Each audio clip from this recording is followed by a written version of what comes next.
out, buddies? It is the Bennington Show on a Wednesday. Hump day, Chrissy. Get over that hump. Wednesday. Wednesday for Chris Stanley. I'm Ron Bennington. Gail Bennington is on maternity leave, and today is her birthday. So, Happy birthday! big salute from all of us, Gail Ann. Gail sent a picture of the baby to me, like the cutest picture. And she wrote on it, my birthday wish from last year came true. So, yeah, I mean, she's just having so much fun as a mom. And this baby is hilarious and sweet. And, you know, some good things could happen in life. So, happy birthday to Gail Bennington. If you like to send her like a little tweet or what is it, a DM or a poke or a pin, you could pin. You could pin on Pinterest, yes. Chris, are you and Vito getting together again with your fucking small thing of flowers? I didn't think it was that small. In person, Oh, it it was was. small. Oh, that's embarrassing. That was. It came in a teacup. Oh God! It was 4 flowers in a teacup. I won't be using that florist again. I watched it. This is the day she had her baby. They sent flowers, right? I saw that thing go right in the trash because it could have a bee. Oh no! It could have a bee in it. That was meant to be nice. Why would you send a bee as a way of being nice to a baby? I bought it from Waspy's florist. 844 Rock God, 844 Rock God. But happy Bennington to Gail birthday. I got to read this off too. It's a big giveaway that SiriusXM is doing. SiriusXM is giving away 1 pair of tickets to Ricky Gervais and Friends, a work in progress that is happening at the K Playhouse at Hunter College on November 8th. Grand prize winner will receive a trip for 2 to New York City. In New York City. Que pasa New York? Que pasa New York? Yeah, yeah. It includes round-trip airfare, hotel, and 2 tickets to the show. For official rules, go to enter SiriusXM.com/Ricky Gervais before October 31st. No additional purchase is necessary. That's Ricky Gervais and Friends, a work in progress. And the friends are Mr. Jim Norton and Mr. Ron Bennington. Yeah! Be my friend, be my friend. So this is what Ricky does. He's, when he does, it's kind of brilliant when you think about it. When he is putting together an hour special, he goes out, he takes some friends with him. In this case, Jim Norton and, if I'm reading this correctly, Ron Bennington. And Ricky will do some time. Then he brings up a friend to do a little bit of time, like, not much. And then he does some time in the middle, brings up another friend, and then he closes the show. And that way he can piece this thing together and see what's working and what's not. And when the special comes out, the friends are out of there. They're completely gone. Weird. But this is very, very exciting. And this is at Hunter College, your old stomping grounds. Yes, Hunter College, the K Theater. I went there a number of times. And, I still owe them money. So that's a problem. But, I would love to attend. There's, when you go into the lobby of Hunter College, there's one of his fucking checks just tacked up to the wall next to his license, and it just says bum. Persona non grata. Well, this is going to be exciting night. Very exciting. I hope he doesn't say, let me rank my friends, because I'll lose out to Norton. Do you know, this is a true story. I know a lot of people who think their best friend is Norton. A lot of comedians, if you say, who's your best friend? They say Jim Norton. But I've never heard Jim Norton say who his best friend is. That's I'm going to give you a couple instances here. I think if you ask Jim Florentine, he would say his best friend is Jim Norton. if I think you were to say to Mr. Anthony Cumia, Vice President of the Proud Boys, who's your best friend, he would say Jim Norton. And let me see who else I could come up with that. You might even hear that from a Mr. Colin Quinn. And I'm trying to think who else I would put on that list. You might even hear from a Mr. Bobby Kelly. How about a Rich Voss? Rich Voss, perfect. He's actually said to me before, my best friend is Jim Norton. And then I literally thought to myself, yeah, but who's his best friend? Voss, who's his best friend? And I'm sure if you said to Sam, who's your best friend, he would say that immediately. So that could be a good fucking thing that we hire a detective to find out. Okay, I'll who source Norton's one. best friend are. Because I know for a fact a lot of these people believe their best friend.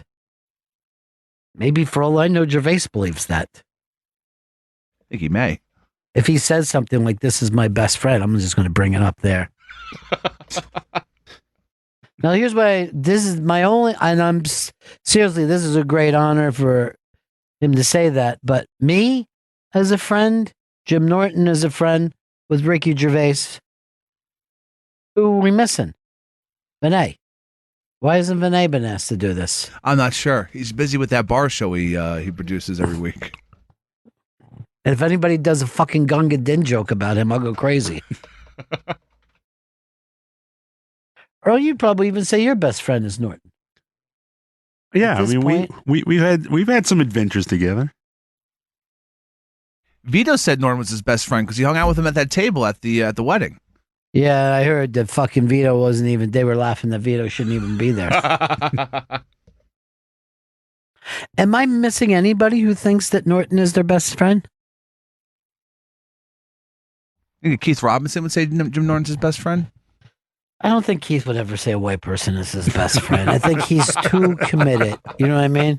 I think he's far too committed. I think Patrice used to say. Yeah, they hung out all the time. They used to hang out all the time, too. Oh. They went on vacations together. Sexcation, right? Yeah, they told that one story when he went to Brazil. Have you seen that fucking ad that they run about the New Jersey senator who they just say has been with underage prostitutes? No. Yeah, What? it's fucking hilarious. And they said that he took a sex vacation to Costa Rica to have sex with underage. It says with prostitutes as young as 16. I think it's the Democrat that this is about. The Republican is running it. But apparently, and my chick said, well, how would they know it was a sex vacation? I go, look, you take a vacation by yourself to Costa Rica, that's a sexcation. You think you found it, Chris? I sent it to Earl. I believe I found it, yeah. Good. I mean, there's Now, also ecotourism in Costa Did Rica. any of you guys have the opportunity to watch the Connors last night? I did not see the Connors. This no. is the funniest fucking show ever. They took a beloved TV character, one of the most beloved. They fired her, and then they said the TV character of Roseanne Connor OD'd on Oxycontin. They were finding oxys all over the fucking house. This bit was so fucking mean and hilarious. Ripped from the headlines like, oh, yeah, it's Oxycontin. Why didn't they say, like, I don't know, she was killed when she went into an embassy in Turkey and then her body was cut into pieces? Or MS-13 got her? Or she was she went on vacation to the Panhandle and got fucking nailed by a hurricane? Why would they say something so fucking mean? And all of them are in it together. The whole fucking cast are doing jokes about how her fucking pills are all over. I'm telling you the truth, I was laughing my ass off. I'm like, this is the meanest fucking country I've ever heard of. That's fucked up. That's ridiculous. It was fantastic, Chris. It was the best sitcom I've ever seen in my life. So they're basically finding, like, under the couch. Yes. Like, and they got other people's names on it. You know, like, oh, these weren't even her pills. She got them from somebody. Just fistfuls of it. So they made her like a raging drug addict? Raging fucking drug addict. And you can see, is her name Darla, the daughter? Darlene. Darlene has just fucking moved her way into the center of the show. And she's listed as a producer now, too. Fucking Darlene has blood on her hands. And pills. But I will say this. The show's as bad as it's ever been. So nothing's changed. No, I don't think so. I mean, they should have brought back Tom Arnold, put a fucking wig on him and said that he was Roseanne. It probably would have been a nicer fucking way of dealing with stuff. Hey, Frank, what's up, buddy? What's up, Ronnie? How you doing? Really, really good. Well, I mean, I know you named a lot of people that think that Jim Norton's best friend, but I spoke to Jim last night. He says you're his best friend. I'm really moved by that, and I want to believe it. It's just that I know that a lot of these other people believe that he's their best friend. And remember when Louis C.K. had the extra fucking boxing ticket, who did he take? Jim Norton. Yeah. Jim Norton's beloved. He's best friends with everybody. I think he was even Amy Schumer's best friend for a while. Yeah, he was.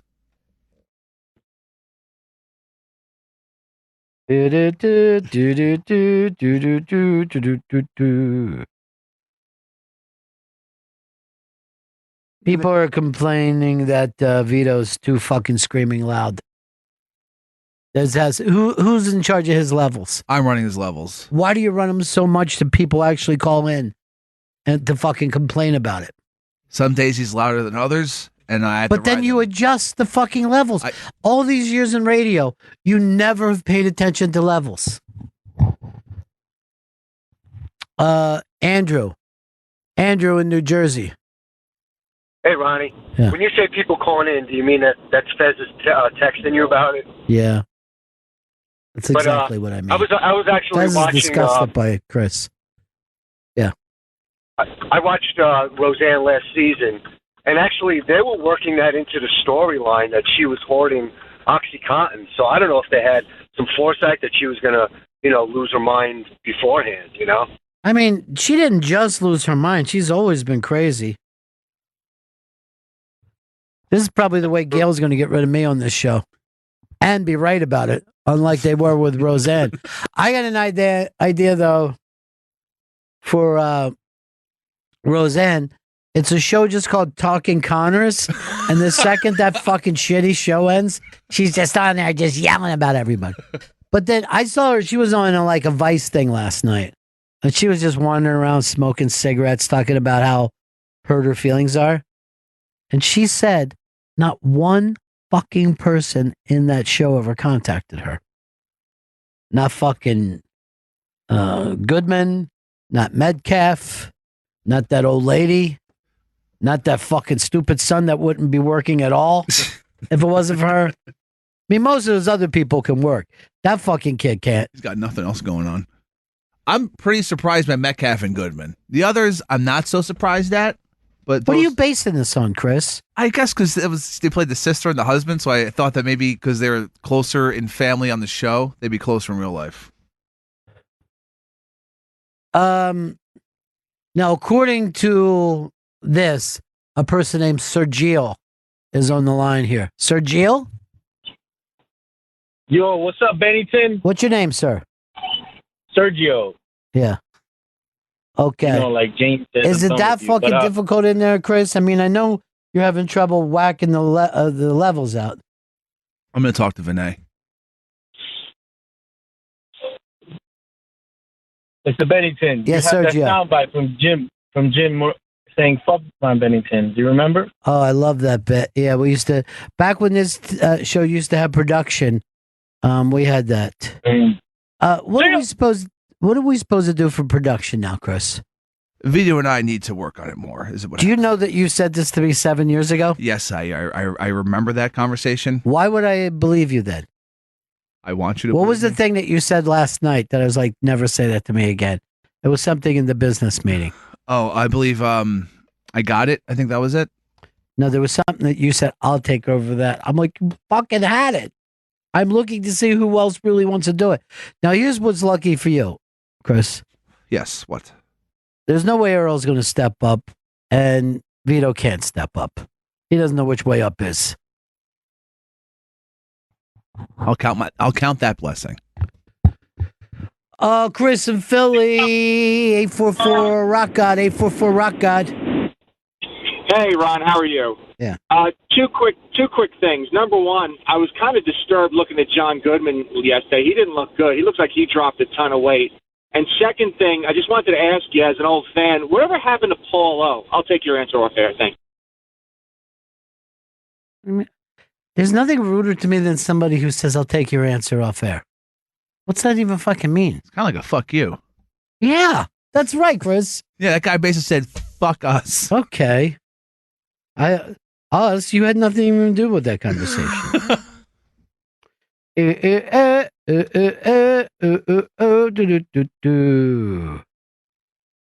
Be my guest. Here's a vest. I forgot what we were even talking about. Oh, yeah. The fucking Connor is the best show on TV. They said they managed to grab half the listeners or viewers. So they're at 10 million, which is still a lot. That's great. But there's no way people are going to stick around for this. No, the Roseanne show, that dropped off drastically by the time, that first season. I can't keep up. It happened. I'd love to keep up with everything. I only watch one TV show now. I'm down to one. Bay Ridge Boys. And they're going to be here later today. And I'm fucking very excited about that. Earl also found that fucked up video from the senator saying the other guy who's sleeping with Costa Rican. What's I can't even understand you. He found the Costa Rican prostitute campaign. Oh, so this isn't a video, Chris. This is a fucking commercial. I don't even have headphones in over here. Are you? Let me just ask you this without hurting your feelings, Chris. Yes, okay. Are you fucking producing a show or are you jizzing in my face? I'm producing a show. I would never jizz in your face. I don't have the headphones in to hear it from the other place. You'd have to speak up in a manly voice. You got this fucking alpha male screaming, and then I got the fucking beta bottom going like this. I have that video if you want it. It isn't a video. It's a fucking commercial. Here, give the whole thing here. Because I got a Whispering fucking Pines over here, Vito. Chris and I are going out to dinner after the fucking show today. That's going to be a real embarrassment. Why? Why's that? Because I'm going to yell, we're splitting the check. Good to know beforehand.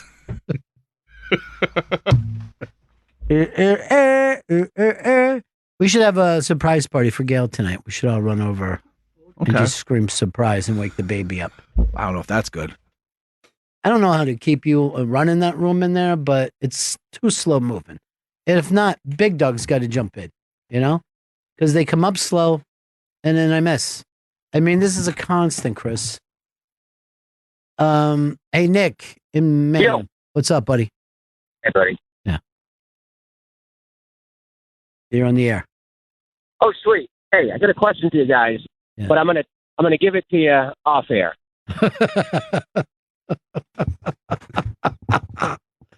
Oh, you run a shitty fucking phoner. That's hilarious, though.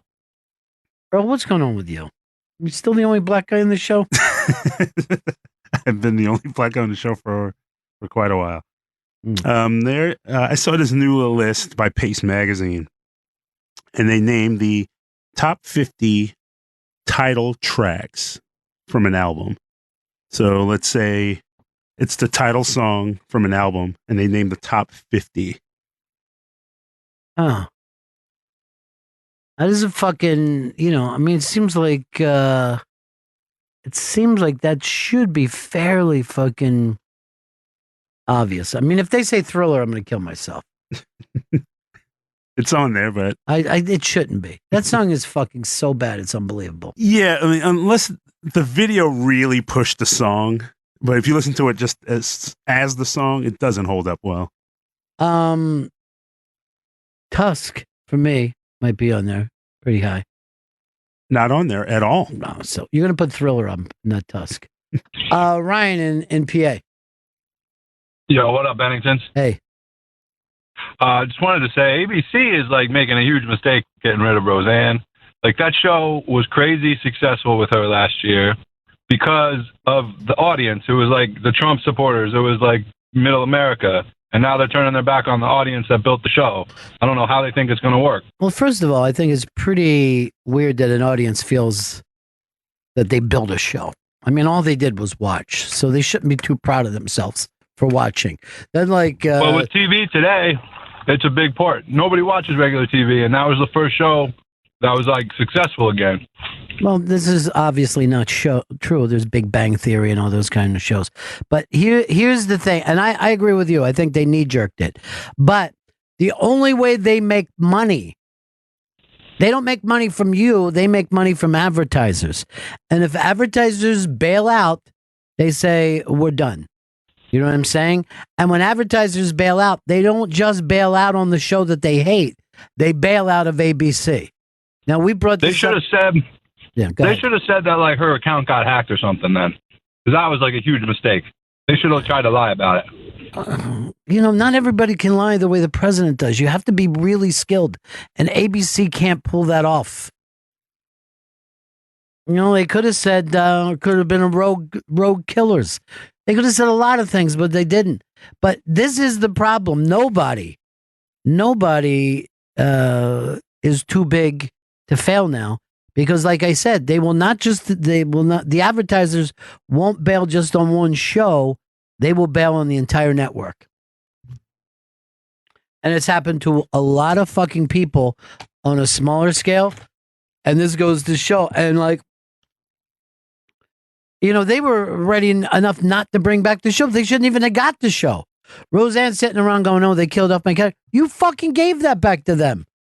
That was the dumbest move I've ever seen. She should have said, let me see if I can get this show to go somewhere else. Hi, you're on the Bennington Show. Yo, it's Crazy Jen. What's up, man? Crazy Jen. I'm gonna tell you guys. Hold on. Why is that name familiar? Friend. Yeah. What? Why is that name familiar, Crazy Jen? It's because you know why? Because I'm an underground improv comic now, like Gilda Radner, but not so good. Well, Gilda Radner they're gonna make a doc about me. Yeah. But hold on for a second, and this is where we write levels in this business. Now, Jen, Gilda Radner was not underground. She was a very, very famous person. You, on the other hand, are not even underground because you're taking classes. No, Ronnie B., let me tell you something. Okay, she was underground and then she got discovered. No. She was with Second City. She was Second City. She was working. Yeah, she didn't take classes. Right away, she immediately started to be on stage.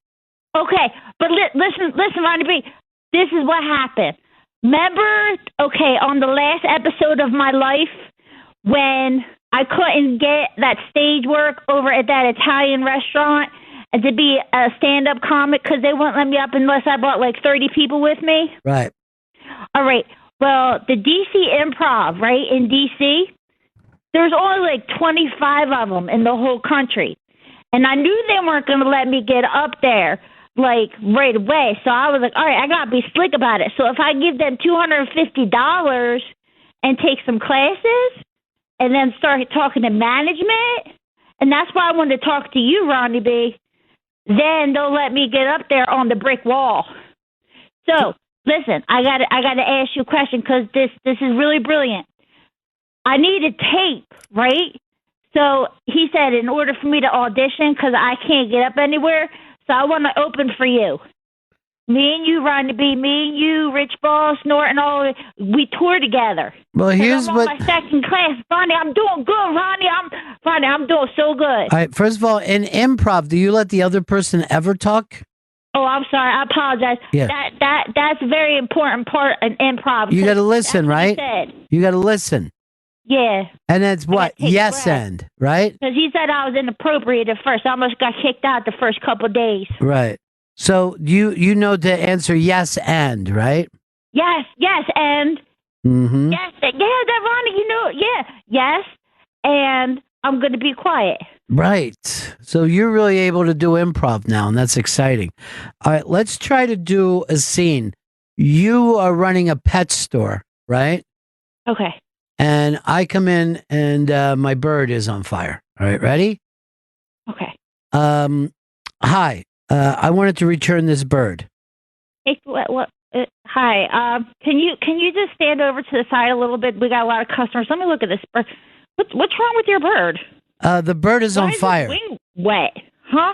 The bird. What did you say? His wing is wet. His wing is wet, and it's singed a little bit. Oh, yes, and I had to pour some water on him because the premise that we were going with was the bird was on fire. He's. How did you, sir? You look very intelligent. You look a little familiar too, but we're not going to go into that right now. Good. How did you set your bird on fire? And well, I smoked. Can I see your receipt too? Because I'm not sure. I didn't get a receipt. I ran out of the house when my bird was on fire. Your bird was but how do you, sir? We usually don't light matches around our birds. Where did you it smells a little like kerosene. Yes, and that's why I wanted to get some money back for this bird. Yes, and you handing me back a bird that smells like kerosene and his wings are a little bit singed. Yes, Yes, and I see that sign there that says you can return birds, particularly those that have caught on fire. Yes, and you're in Philadelphia, so that sign's from 1972 that we forgot to take down a little while ago. Yes, and I don't see why Philadelphia has anything to do with it. I mean, I know it was kind of a birthplace of a nation, but 1972, that would have been up to you to take that sign down. Yes, and I've only started at this store 2 weeks ago because I'm on parole. And the bird's still on fire. Can I ask something? Were you on parole for lighting birds on fire? Yes, and I don't think that has anything to do. I just noticed why something. You're here. You have some shit running down your leg right now. Did you just shit yourself? Yes, and because you're kind of scaring me because you have a shank to my throat while you have a bird on fire in front of me. Yes, and it's looking like diarrhea. It looks like you're just filling the floor up with diarrhea shit. Yes, and because I can't breathe because it's sticking that shank a little bit further up my throat, and I... Oh, yes, and I noticed that you just took a big fucking handful of diarrhea, put it in your mouth, and started to swirl it around. Yes, because I do have a little bit of fetish, and that's one of the reasons that I lost my kids. Can I just... Your kids? Wow, that took a dark turn. I had no idea that you lost your children. Yes, and they're both 45 right now. That's an odd thing to tell me in the middle of this. Now, what are you paying to do these classes, Jen? It's $250 for 5 weeks. The classes they fill up so quickly, and I'm just finishing level 1. Yeah. So now we're moving on level 2, which is character development. And there's a book. It's called The Body Keeps Score. And one of the things they said is that people that like talk therapy doesn't work for them. That improvisation is amazing because you don't live in your head. You're saying that if somebody's depressed, yes, they should go. Yes. Okay. Everybody there, nobody there except one guy. There's like 24 people in the class. Do not want to be actors or comedians. They're in jobs like yours, very meticulous. Very nurses and communications, and they just want to be somebody else for a second. So that's worth $250. That's for $250, and you laugh. How many classes a week is there? It's I take a train up to DC every Monday at from 7 to 9. Mm-hmm. And then after this is the greatest part. After the next set, I have a show at the DC Improv in December. Long so we do a 20-minute December. This sounds like it's going to be a fantastic show. And mm-hmm. Now they also have a class for it because one of the things I know you're going to laugh at me. I want to be an SNL writer. No, I'm not laughing at you. I think you're going to make it. Do you really? Yeah. I really feel like this is my path. It is. And you know when I know it? When you brought up the age of your children. So 42? Yeah. 42. That was amazing. I was we were doing Yes and on Monday and I went and I was an internet pastor from Facebook and I was singing Jesus be, Jesus be, Jesus be, Jesus be. The Lord's gonna save you, Jesus be. Brilliant. Just I know, brilliant. fucking. I'm still working on it. No. But do you have room for me in your life? What's that? In your minutes? Because I won't run off stage no more. But here's the thing. We don't put improv up in front of stand up. It's a whole different world. But I could do. But that's what I told the manager because I pulled the manager and I was talking to Allison, who owns the improv. And I told her I really want to do stand up, and she was like, "Well, you can't take improv classes." And I'm like, "Okay, but I'm going to take stand up classes too. But I'll wait. I'll wait it out. But I could do stand up, and I feel like Gilda. I'm not comparing myself to Gilda. Sounds like you are though. It's coming up quite a bit. But I love her. Mm-hmm. I really love her. She was improv, but I feel like she'd be an amazing stand up. Like if all those horrible things didn't happen to her and she was given a little bit more time, she would have killed. Yeah, I guess there's no way to. Can I say this though? I feel like yes, and yeah, I mean, I know this is a long stretch, and I see Chris and Earl are making a face at me, but I think this is the next Gilda Radner right here. I think she's going to end up with cancer. You know what? And hopefully marrying Gene Wilder, because I'm looking for his autograph too. Yeah. Well, he's dead. Well, everybody, he's got like a grandson or something like that. But how great would it be, Ronnie? Like my eyes, like I don't even want to be. I wouldn't want to be famous or be a millionaire or anything like that. My you're dream doing in it. Life, you're doing it. You're not famous and you're not a millionaire. And I'm doing it, but I want to be up on stage with you guys. I want to be part of the boys. I want to be part of that pack. Mm. How is it weird? Is it how much BL's like her? You got here this morning. You're stepping in it. Stepping. Ronnie, when hold on. Work with others. I don't have a guy that can ride the level, so I need you to be able to. I apologize. But what do you think? Is it a crazy dream that you or Dave Chappelle or Attell or Voss or anybody else? Keep going. I wanted to hear how many other names you come up with. Attell, Voss, Norton, Sam, you. Chris could get up there if he would give it a shot. Yeah, that's definitely right. But he won't take the classes. He won't pay the $50 a week. That's a lot. Yeah, it really is. It's $25 an hour. How many people are in the class? 24. 24 people. And paying $50. You can only have an hour. All the classes are filled. If you look on DC Improv online, like through classes, you can't get any of them classes. Now they're all packed. I've got a young comedian that is running some shows in New York right now. Yeah. And I mean, he's just something else. Unlike you, he's setting the world on fire. Benet, you know comedy. I mean, you book your own show, right? Yeah. What do you think? What's up, Benet? What's up, Jed? Benet, can I open for you? Yeah. No. Benet. Instead of speaking over him and acting crazy, why don't you try to act like a professional? This is the time. Isn't that her name? Crazy Jen? Yeah. Yeah, it's Crazy Jen. Because Benet.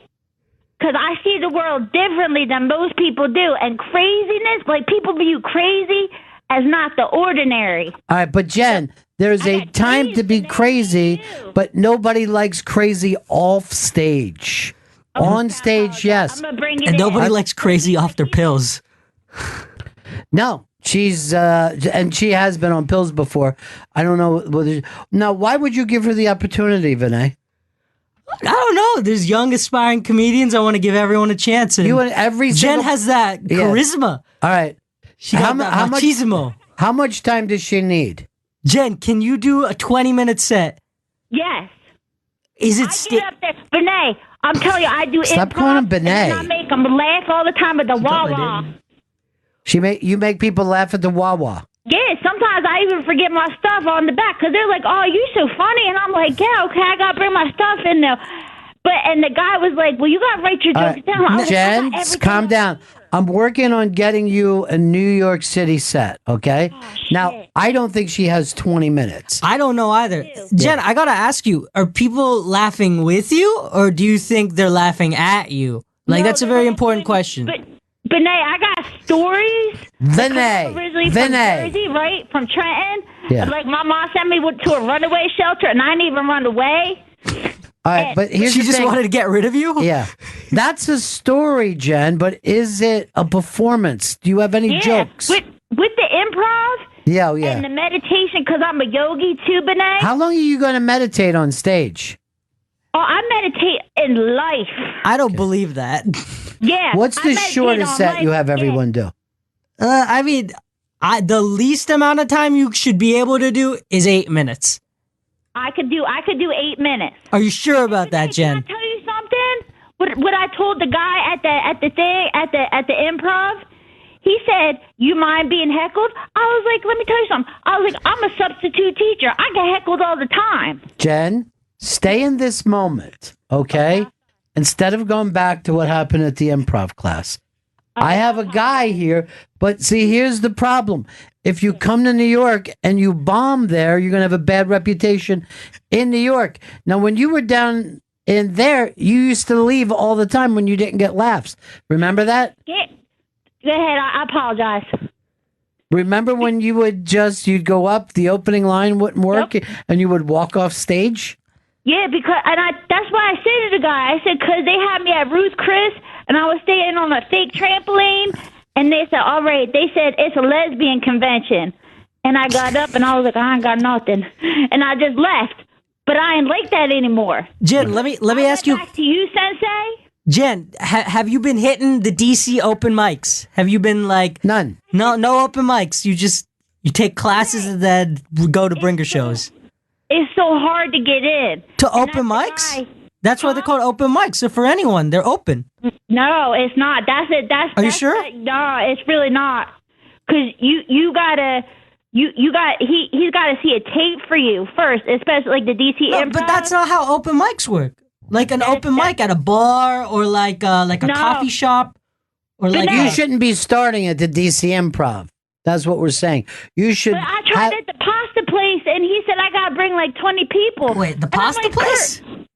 You got an open mic at a pasta place? Jen, here's another thing with you. There. Jen, you try one thing and it doesn't work, so you tap out and let years go by. There's got to be more places than the pasta place.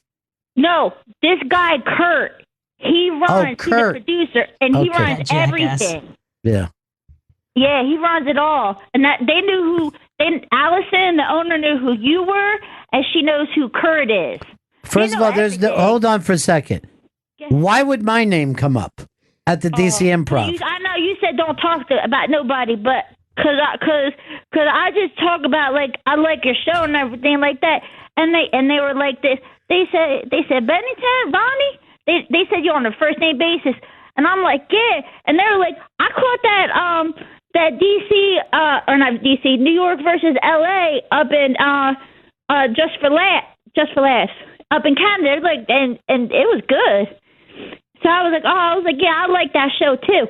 And then, you know, because you told me not to, like, say that, you know, me and you were, like, best friends, like Norton and like, Voss were. Oh, you're trying to be funny now. No, a little bit. Yeah, none of this stuff makes sense. No, but all right, Jen, we gave it a try. Yeah, we gave it a try, but you couldn't keep it together here. Vinay, you hear it in my voice, Vinay. Stop saying Vinay. Jen, I'm going to help you here. His name is Vinay. Vinay. Tiffany Haddish. All right. Thanks, Jen. No, Ronnie. I think I got it like Tiffany. At a 25. That woman has to be on crack. Drives me crazy. Earl, why can't you run the levels, buddy? What's happening over there? What happened to your timing? Have you lost it? Do you ever even have it to lose, man? What's going on? I was trying to just had sensory overload. What was the sensory overload?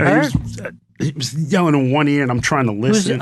Chris? I was telling him when to drop it because he wasn't touching the things at all, the levels at all. I had my right hand here. I was riding it up and down. You didn't bring the levels down until I told you to.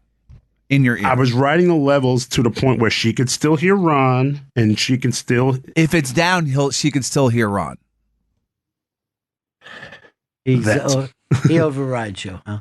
He gives you sensory overload.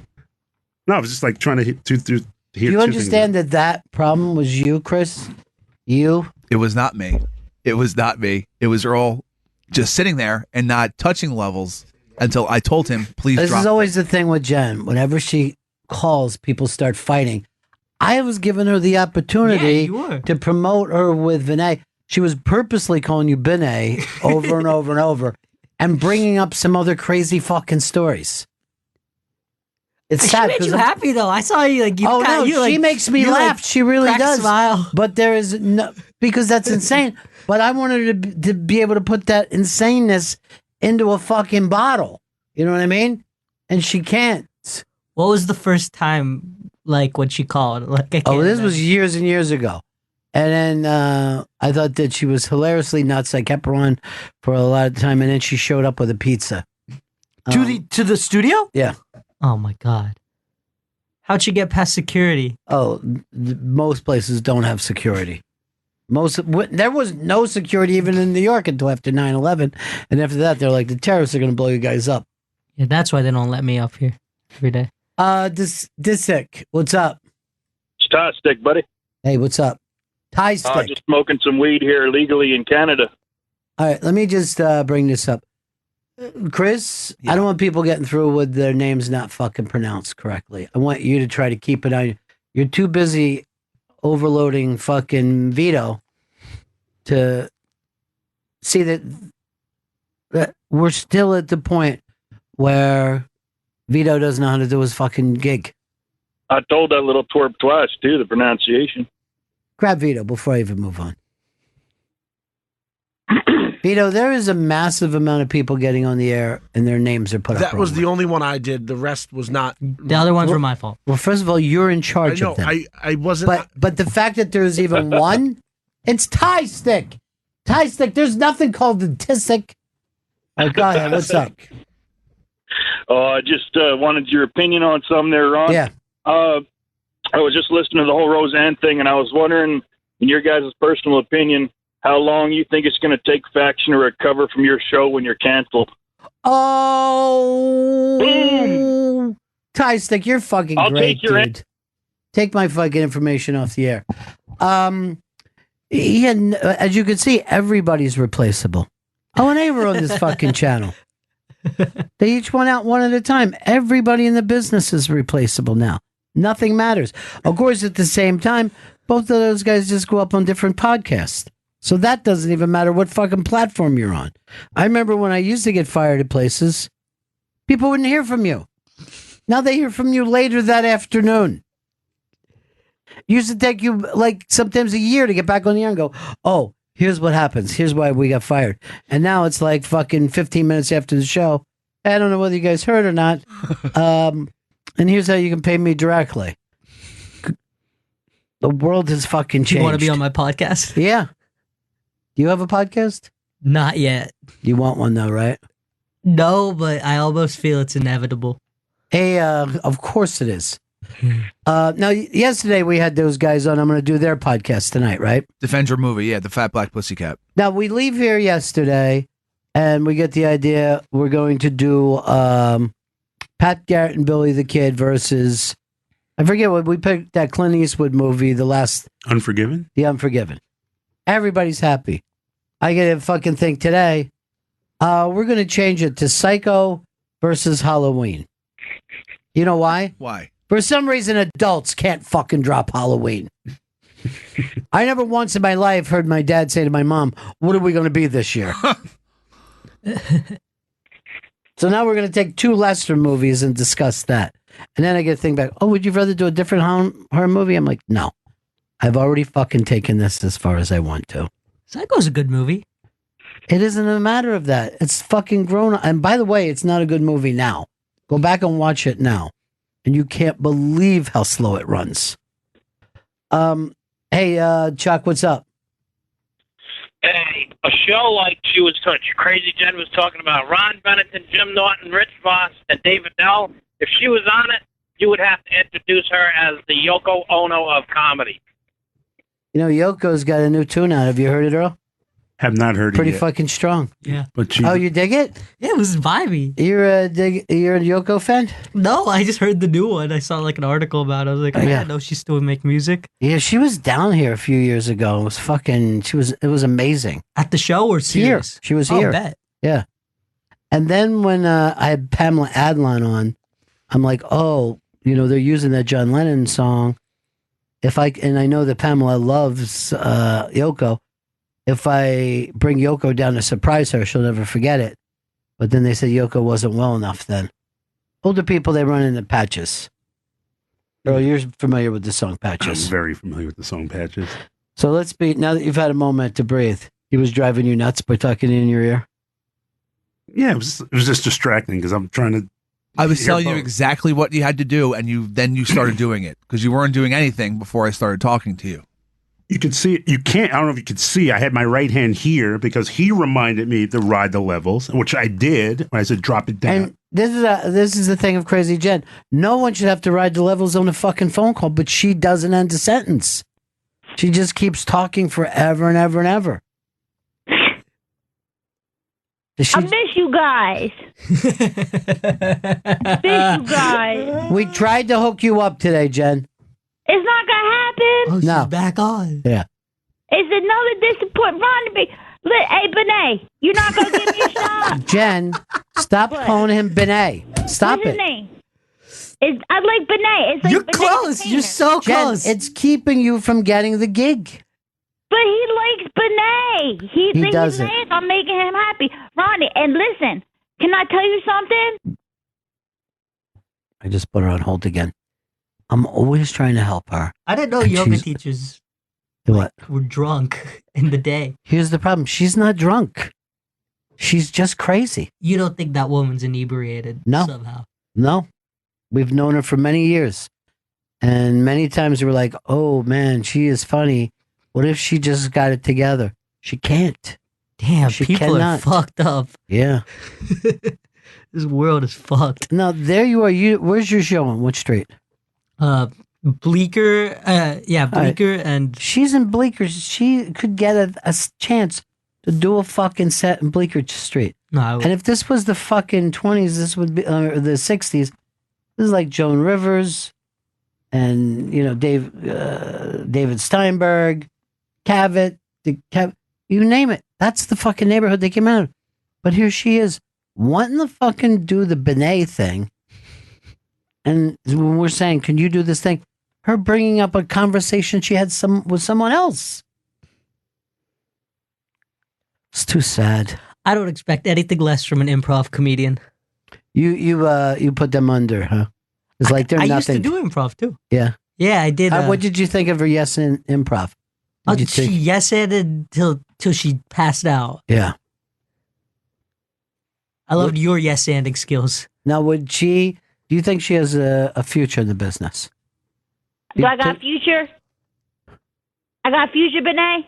Jen, I'm going to be honest with you. You seem like a very nice person, and I'm afraid I'm not to really. disappoint I'm you. an asshole. But go ahead. But I'm funny as shit. Yeah, but I'm afraid that why do we always have to fit inside a box? Well, because see, comedy is about silence. Comedy is about you gotta process. You gotta take shit in. You can't speak over all the time. You can't be speaking over Ronnie B. You can't be you gotta listen to some stories. You can't constantly be.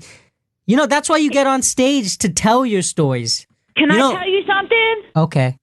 If me and you did a comedy battle and you won, I give you $100. What's a comedy battle? What's a hard dollar?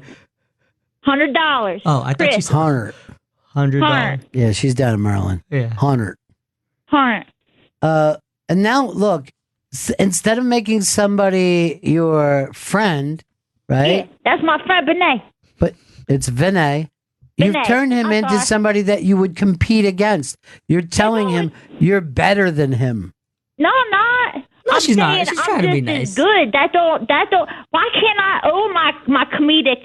Ronnie, I'm old now. My feelings have been hurt a lot more than Vinay's. See, I got it right this time. Yeah, that's nice. Yeah, that's nice of you. Jen, how old are you? I know I'm not supposed to ask women, but no, you're not supposed to ask women. She's not. I'm 56. Oh shit, that's my mom's age. Yeah, hey, maybe me and your mom bust some comedy.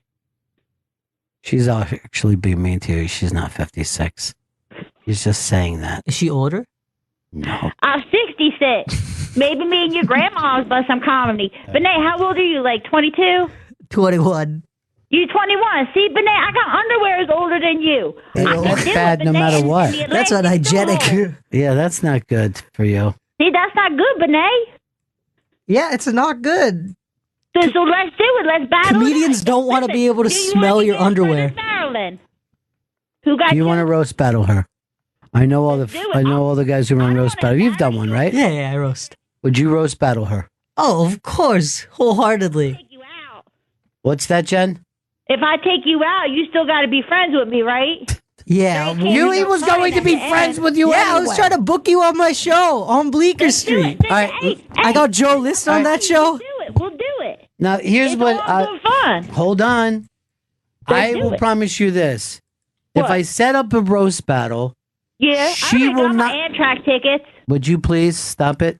If I set up a roast battle, she will not show. I've been through this a million times with her. She will take that opportunity and not show. Nope, I will show. I will show. So we're gonna have a roast battle or what, Jen? We can schedule this. Can I ask you a question? Well, please. Why do you do that? Just say it. You got hopes and dreams, right? I got hoops and dreams, yeah. You got hoops and dreams, right? But I ain't got nothing else. I ain't got nothing else in the world but to battle you and win. And when you ain't got nothing else in the world, Vinay, you gotta follow that one dream, Vinay. What's that one dream? Hold on for a second. Why did this turn into an Eminem song? This went from me saying, "Hey, Vinay does open mics. I could get Jen into it." To now, she wants to run through him. She sees Vinay as the thing that's stopping her. That's like Mama Spaghetti. That was funny. That was funny. Mama Spaghetti on my shirt, Vinay. That was. I'll be ready. All right, Jen, can you hold on for 1 second? Yeah. I got to read this. SiriusXM giving away 1 pair of tickets to Ricky Gervais and Friends Work in Progress with Jim Norton and Ron Bennington. That's happening at the K Playhouse at Hunter College, November 8th. Grand prize winner will receive a trip for 2 to New York City. Includes round trip airfare, hotel, and 2 tickets to the show. For official rules and to enter, go to SiriusXM.com/Ricky Gervais before October 31st. No additional purchase necessary. Hey, Ronnie B, can I say one more thing? Sure. All right, Vinay, listen, I got an Uber service for little kids, and I got to go try to pick them up while school's out. That's how I make my money. I charge 50 cents a ride. But Are you licensed by Uber, or is this just like you drive kids? You're a nanny. I call it Party Kid Uber. I sit on the corner with my car, and I'm like, you need a ride? That sounds really creepy, Here's Jen. what this is her. But the kids pile in. Vinay, That's even creepier that you get the kids. I'm pretty sure this is her material. True, Ron. They get out at 3 o'clock. I gotta believe sit her. there. I get some money for that. Wholeheartedly. Yeah. Yeah, man, this is business. All right. I'll send you. Hey, Mhm. Are we in? Are we doing this? Yeah. Or you gonna go back to New York and tell all your friends you got scared from Frederick, Maryland? Well, I am in New York. First off. Secondly, yeah, you can tweet me, and we can organize. We'll handle it. Yeah, we'll organize it. Yeah, we'll put it together because we're already doing a lot of gigs. Crazy Jen. Crazy fucking Jen. Paul in New Jersey. Hey, buddies. Yeah, I agree with Ron. I don't know why, but I find Crazy Jen to be hilarious, and I think if anyone could have her reach her potential, it's Vinay. The thing that I'd like to say this is I've tried and tried and tried to get her to do things, and it always turns into this stuff where now she's mad at the person that I brought her. So this is why I can't allow this to happen in real life. Like, she can't go to the owner of the Improv and say my name. And I say to her, don't do me a favor. Don't bring up my name. And yet she goes, somehow they found out that you were my friend.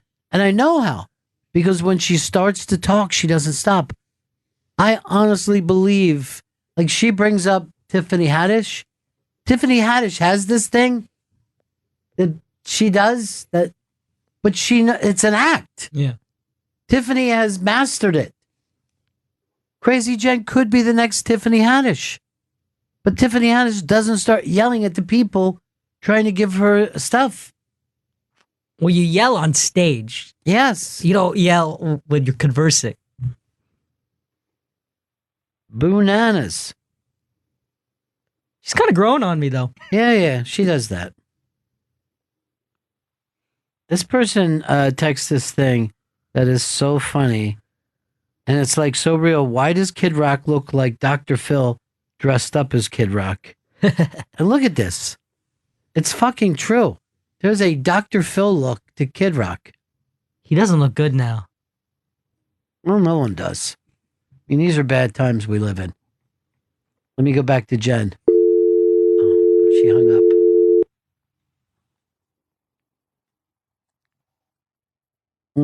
I saw a tweet that said, why does Kid Rock look like Snoop Dogg in whiteface? Everybody just thinks he looks like somebody else. All right, so let me say some of this. Earl, isn't your job to listen to the booth and run the room? Hashtag Century Overload. You're going to Earl Century Overload Douglas. The man with the radio background, LOL. New Halloween movie to have a $65 million opening weekend. This is why people are pushing me to get involved in this. Like, I should be fucking tied in with that. Ryan. What's up, buddies? How we doing? Good. Hey, can we get Crazy Jen to take a DNA test like Black Earl to see if she's related to BL? I swear to God, they're the same lady. Well, there's some similarities there, but Jen is definitely funny. The only DNA test we could do is if Earl fucking jizzes in their mouths, and I don't think we're going to do that, are we, Earl? No. Come on, Earl. And then well, you jizz in their mouth for the team. They spit, and then we'll see whether you're is in 10% Indian, the way you said. No. What tribe did you say? I don't know. Maybe I think Cherokee. I don't know. That's a good one to pick. It's a good go-to. No one picks Lenape. I think I'm probably the peaceful Lenape tribe. Or the Iroquois. Exactly. Mohawk. Someone's always Apache or fucking Cherokee. Navajo also is a popular one. Navajo. Why would anyone want to be Navajo? Aren't they wind talkers or something? No, wind talkers. These are guys that basically fucking lived in Play-Doh huts. You want to be one of the vicious guys. I thought Navajo was vicious. I thought they were warriors. Why am I discussing this with you? I'm not Native American. I'm not. You don't even have a fucking television set. You've never watched a single John Wayne movie. I saw one where he was a treasure diver that my dad really liked. And he had Does that fucking have anything to do with Indians? No, but no, it does not. There's two kinds of John Wayne movies. John Wayne is a cowboy, great. John Wayne isn't a cowboy, sucks. All except for one. Who wants to say? Not sure which one. Oh, Quiet Men. Bum bum bum bum bum bum. I was going to say McClintock. McClintock. No. What is that for? Oh, we have our dish segment coming up. We'll be right back. Bennington. Let's dish. Put on your headphones. Vito's got the news. Let's dish to the gossip they're saying on the radio.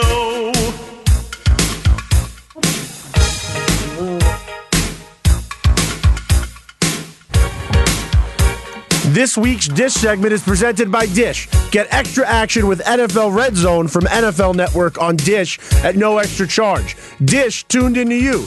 To learn more, call 1-844-CALL-DISH or go to dish.com. Who you got hosting with you today, Vito? Today's Dish guest is the return of a former intern. It's Kashmir. Hello. Woo! Oh my God, I'm so happy to be back. What's that a boot? And look, I still. Oh yeah, you still rocking I don't boots. let anything die. Today's Gail's birthday, and you were literally her favorite of all time. And I'm so happy. I mean, you were just showing me some pictures. The baby is so cute. So Happy birthday, Gail. unbelievable. Oh my God, that's.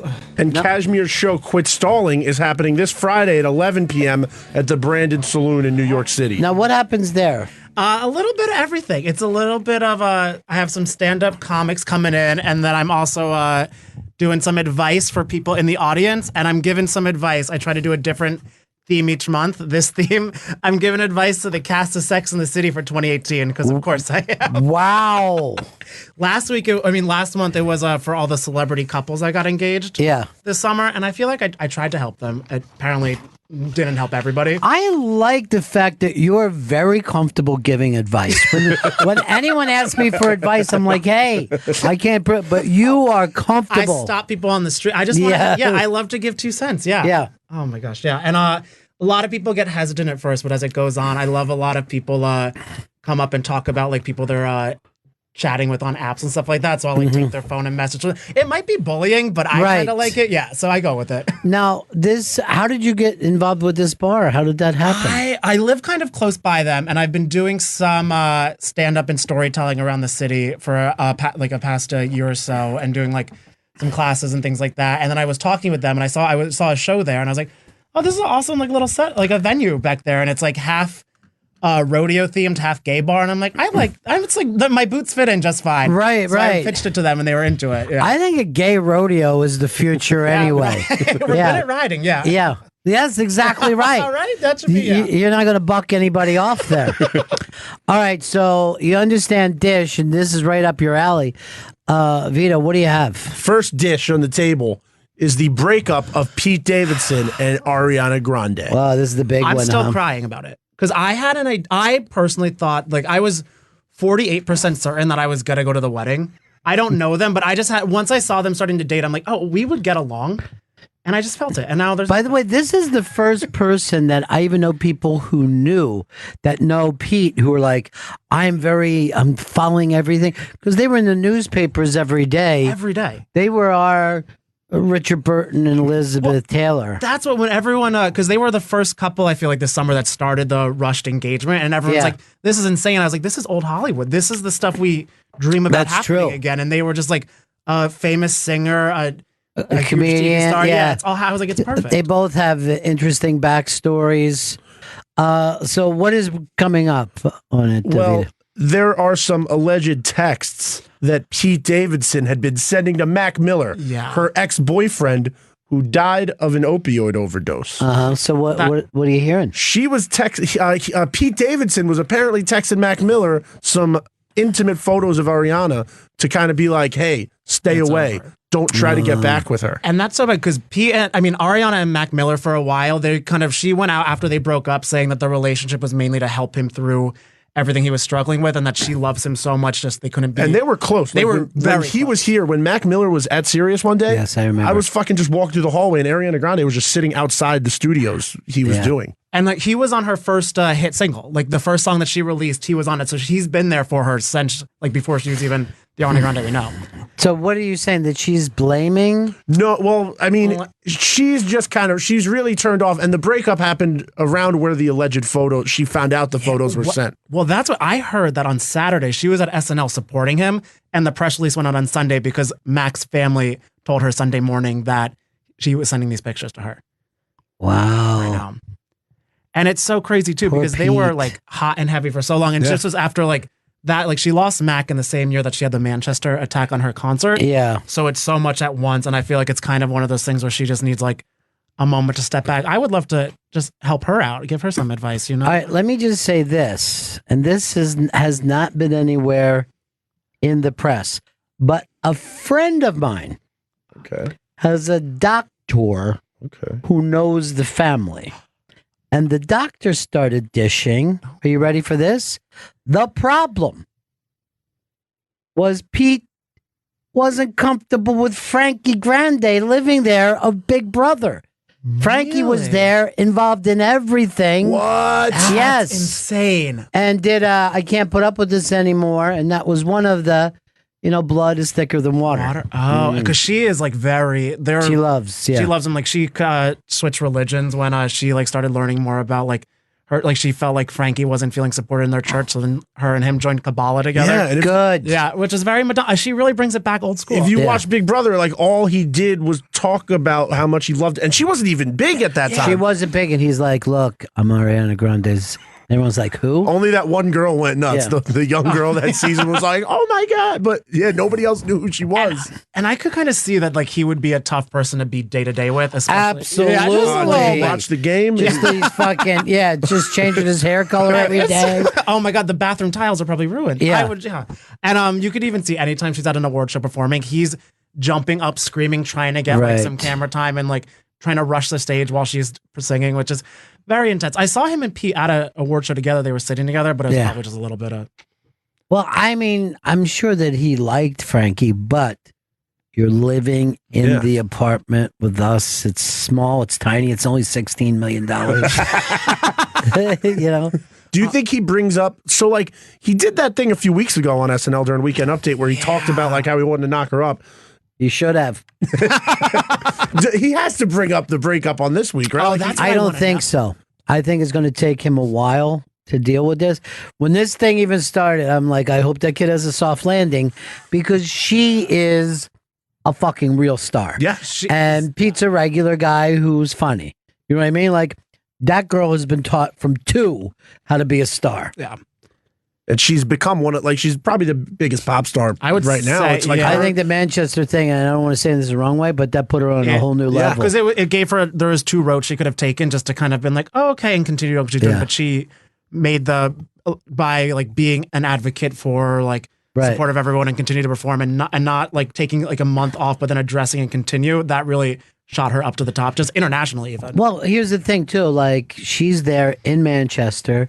She brings out Oasis, and she's basically singing the song, not them. She brings out Robbie Williams. She's singing the song, not him. He's next to her, like, I'm going angels, and she's fucking got it. Yeah. I'm like, that fucking kid has zero, worry about where she belongs. Oh, and it's also, you can even tell how they're handling both of it. Like you were saying, she knows how to be a star, and she has a support system because last night she performed for the NBC's doing like a Wicked 25th anniversary. She sang for that. Pete Davidson canceled all of his like tour dates for the immediate future. Sure, so I he's feel probably like he's fucking crushed. Yeah. I mean, Pete has been open about the fact that, he gets sensitive and he has, some issues. Yeah. Well, and that's what I wonder. I wonder if he's going to take some time and go back to Cassie because they were dating for so long. And I know that she supported him so much with everything. That's Larry David's daughter. Right? Yeah. Cassie David. But I'm going to ask you this. If you're Cassie, do you want him coming back? I was talking with a friend yesterday. I wish she was a little bit more of like not as cool as I feel like she is. Because like she would have so many great like cover stories right now. Her Instagram stories would have been so insane, but she's being She could have done obviously told respectful. you. Look, I went through this with Chris. Chris is with this Costa Rican girl, but she keeps a lot of Costa Rican side pieces, right? I don't know. Like about good looking, that, so no. Costa Rican guy. I haven't heard about this at She was all. dating one guy who has never put on a shirt. He worked in a banana farm down there. Fucking banana farmers, man. Look, I'm gonna get you something to eat right now, Chris, because I'm taking you out to a nice restaurant tonight. Yeah. And I don't want you to hurt me. So I'm gonna order you a fucking cheeseburger and double fries right now. That's good. Thank you.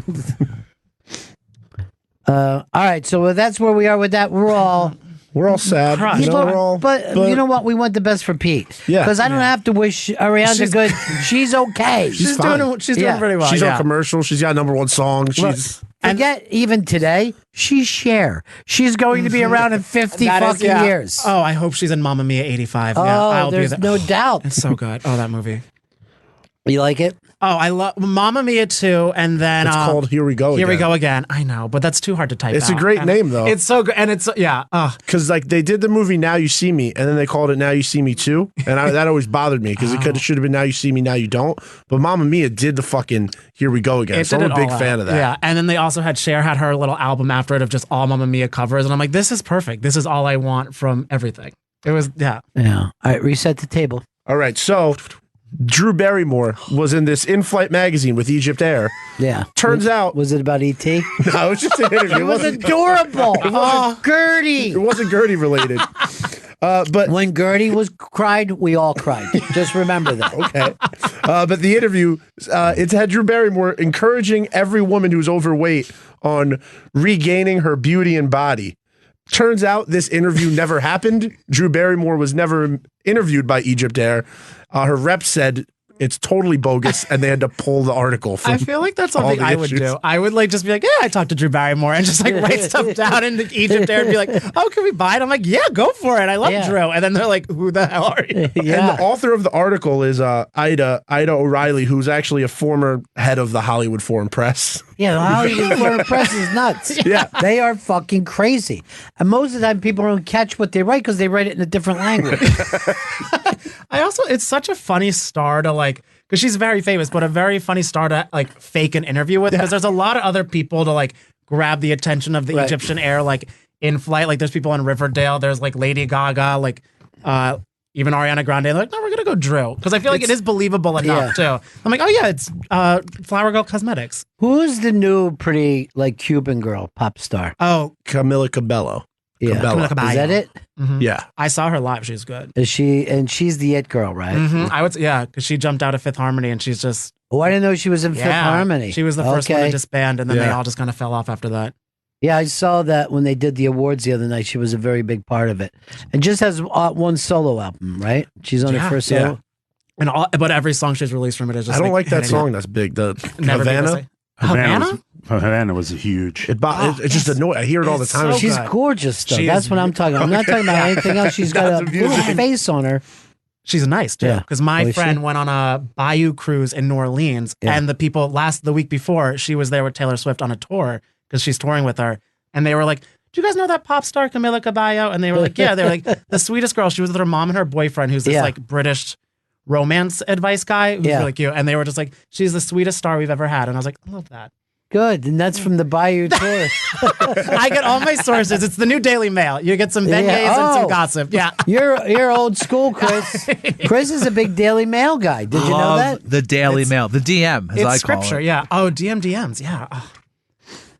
Cashmere Show Quit Stalling is happening this Friday at 11 p.m. at the Branded Saloon in New York City. I might have new info from the bio.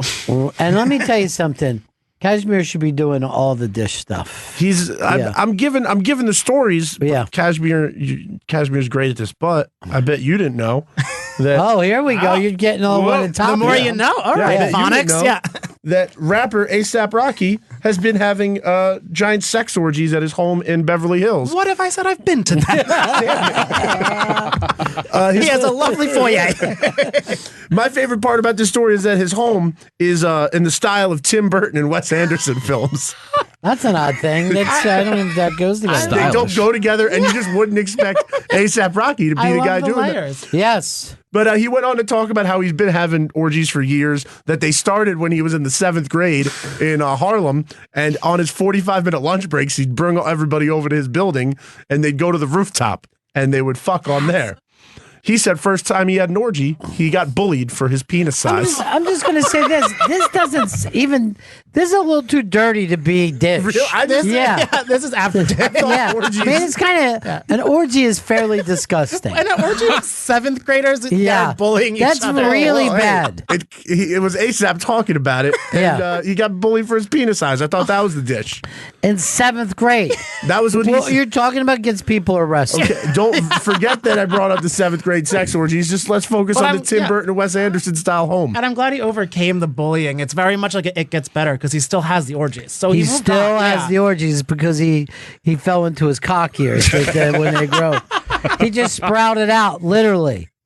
And another celebrity who has big sex orgies is Dwayne Wade in Miami when he was on the Heat. I didn't know that. Apparently, when Really? Dwayne Wade was on the Heat in Miami, just was a fucking dude who loved to have big sex parties at his mansion. Well, in Miami, a lot of parties just become sex parties. Okay. They're not designed that way, but everybody's all gacked up and it's humid. And I was it's going 3 to o'clock say, in the it's morning. too humid for sex, I think, Yeah. especially with a lot of people. But that's, Yeah. I mean, yeah.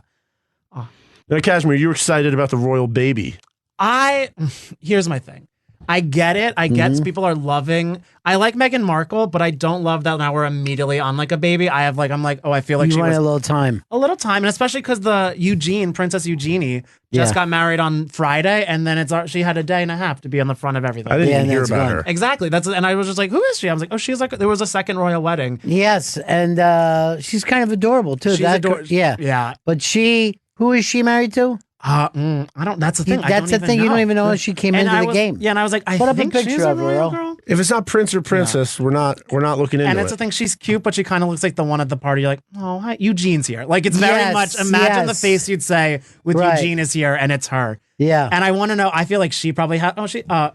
That's even the thing. Like, there's so many Meghan pictures, but that's her. Yeah, she looks really pretty. She looks like Kate Middleton. I think she looks more like she would be starring in a sitcom. I think she looks like she'd be dating Jim Halpert. Now, what's that girl's name who was with Jim? Jenna Fisher. Did you know that she has another TV show on? Yeah, it's on ABC. I Splitting didn't up even know it. with It's in- Oliver Hudson. It's in its second season. It was one of those shows, like a lot of times they'll premiere it at the second half and it'll be like 7 episodes long. That was one of those last year that premiered like late. Well, I went to see if I could catch up on demand. I didn't know it was Oliver Hudson. Yeah, because I follow all the Hudson Hawns on Instagram because Me they're too. They're fantastic. Oh, they're I the best didn't- people. I didn't know that Oliver Hudson was fucking Kate Hudson's brother until like a few months ago. And I've been What? watching that. I've been seeing it. Did you do Scream Queens ever with him? And then No. the other, I guess is he also? Oh, the Wyatt. Wyatt. Yeah, I Russell. watch his show. Yes. Because he was in the movie though, the Everybody Wants Some that we like. Yeah, but he's on this Lodge 49. He's fucking cool. great. I heard that's good. It's Yeah. wacky and it's nuts. I think you guys would love it. Is that America's Royal Family? Hudson. Well, here's the thing. Can you be the royal family when you don't even marry? After all these years, they still haven't married. That would be the big royal wedding. It's very Fiddler on the Roof. Like But for here's the 25 other thing I love about Goldie Hawn, because people are like, well, you know that he fucks around, and she's like I care. You know what I mean? Like I give a shit. I'm fucking Goldie Hawn. And then she's doing all the Fabletics with Kate now, and Yeah. who just gave birth to recently. I know. Yeah. To Rami. Yeah, I want to little- say, yeah. named after ramen noodles. You So know she cute. loves a cheat day. But do you know? Were you with us when Kate Hudson came in and did the Unmasked? No. So here's the thing. So she is so charismatic. When I met her, she just goes like this. She grabs me, and I'm like, I think Kate Hudson's in love with me, and that's what everybody thinks. You know what I mean? Like she makes you feel great, and then she, during the Unmasked, she just kind of curled up in the chair like a little kitty cat while I was That's the talking dream. to her. Oh my God. And out of nowhere, like halfway through, someone just comes in with some green juice and hands it to her. Thank you. No, she didn't ask for it. She must get it the same time every day and forget that there's an interview. Thank you. That person flew in from LA. Katie Hudson. Yeah, she's adorable. I feel like she's just like she's the perfect person. She's just Here's the thing. successful, talented, beautiful. Her first movie was so great that I wanted her to win the Oscar for it. And then never again did she do a good movie. I don't give a fuck. It's been 15, 18 years. I'm like, I don't know. She Still fell, good. yeah, she fell down the rom-com cycle that she got Yeah. out of it though, because she almost got Heigl, but then she overcame it. Yeah, she came Heigl. close. Katherine Heigl. No, yeah, I know. She's on Suits now. She took I Meghan know, Markle's place. That's the saddest like the princess's replacement. Girl, just retire. Like, don't do that to yourself.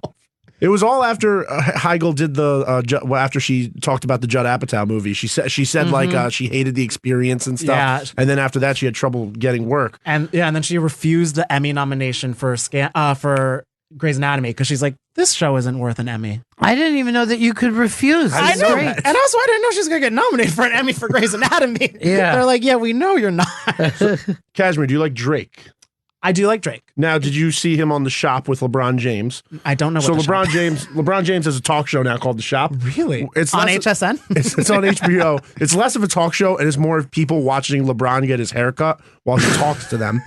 And Drake was on there and said that at one point in his life, he was convinced that him and Rihanna were going to be together forever, have a family, and be that perfect fairy tale life. No. Well, do you remember it was the MTV Music Awards last year when she got the Vanguard Award for being like, it's like the Michael Jackson Award of being like the most successful. Like he went to present it to her and gave a 10-minute speech about how much he likes her and stuff like that. I'm like, don't ruin her moment. And like, she's not into you. Like, how many times does she have to tell you that? Yeah, I fucking hate Drake, to be honest. Yeah. Really? I despise Drake. Drake is Like his Drake's music a pop too, star or- who's figured out an algorithm for rap music that's just every Drake song does this. There's a part where he purposely drops the beat, picks up the chorus for a little because he loves call and response, and he realizes that rap music hasn't had a big call and response in a while. So every Guess song what? drops, makes a call and response, and that's how the song blows up. If hip hop and the hip hop audience is so fucking lame that an algorithm could win them over, it's why I don't give a fuck about your whole generation. Am I right, Earl? Yes. Thank you. I can't stand Drake. He fucking fudges. He purposely fucks Your with generation, streaming. Drake. No, I'm not Your whole generation. fucking You are generation. You are GD. We are Yeah. GD. You fall for every fucking algorithm there is. And that's the thing. I could say I don't fall like for it, but then Drake's- his songs come on. I'm like, oh, this is insane. I don't fall for Drake's bullshit. The whole thing. He went on the fucking shop just to call me on your cell phone. I like that one. Okay, Yeah. that was great. Who doesn't But then like do you that know one? that he's like texting Millie Bobby Brown? Do you see that? Yeah, no, they have a very Stop it. uncomfortable friendship. She's like 12. They have a very uncomfortable friendship. She did his show. Didn't she pop out as a she surprise came guest out, at one of his shows? And like rapped, I think, Hotline Bling. No, Ron, you'd be uncomfortable with this friendship they have. I'd be uncomfortable if he was just fucking texting Bobby Brown. Yeah, it's like a Degrassi episode. She's in all the she's makings, all over his Instagram. They're hanging out. It's weird. Well, she's someone who's like like they're making her grow up much faster than I feel like she should or wants to. Yeah, I don't. Those girls with the Winona Ryder is the perfect thing of this. When she was younger, she looked mature. And now that she's mature, her face is still baby. So it was always uncomfortable no matter what age she was. The other one is the same way from Beautiful Girls. Natalie Portman. Natalie Portman I was doing a fucking guy at the time comes in and goes, finally there's a kid that everybody would bang. That's the way he said on my show. God. And me and my partner at the time had just had little kids, and we just started punching. You used to be able to punch people in radio back then. We just started to punch him. We were so upset. You notice that, and like her and Millie Bobby Brown look very similar That's to what- each other. They look their facial structures. Every time there's award shows where they're both on the carpet, people will do like a side by side Yeah. of can you guess which one is who? And it's like you really would be surprised how much What? They look like Drake? No, you can't do Dish without some Cardi B stuff because She got bloody shoes. That's why. That's all I know. That's all I know. So Cardi B and this makeup artist Black Swan have been Natalie Portman's movie? Yeah. shit. That was a better segment. Mila Kunis is career shifting. Speaking of Black Swan, so this makeup artist said that Cardi B is one of the worst people she's ever worked with. She Wow. said Cardi B showed up late, wasn't in a good mood, and she was constantly criticizing the makeup artist's work, saying she is looking like Casper. And then she said, "Bitch, I'm not dead yet. I'm not Caucasian."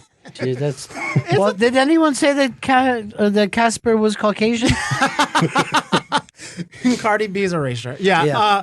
But I also feel like it's one of those things like she's Cardi B. Of course she can come late. I feel like she's Yeah, at a point where- stars. What should be? Be able to act like stars. Yeah, you're the 2017 A Star makeup Was artist. Born. Yeah, You're and- working for this person. Just fucking deal with And it. that's like Cardi went on her Instagram live while she was getting her makeup done and asked the another makeup artist she works with. She's like, "Do people complain to you about how their makeup is being done?" She's like, "Every single day during my job, they yell Right. at me and then they go on. It's part of the job." I think guys don't get that because when we go to the barber always asks us about the back of our head, and we just go, Yeah, we go. Yeah, but when you're doing TV, they treat you the same way, and you get all the same fondant kind cake, of stuff, yeah. and you're like, I hope this is right. I don't know what you know what I mean. You're depending on that person.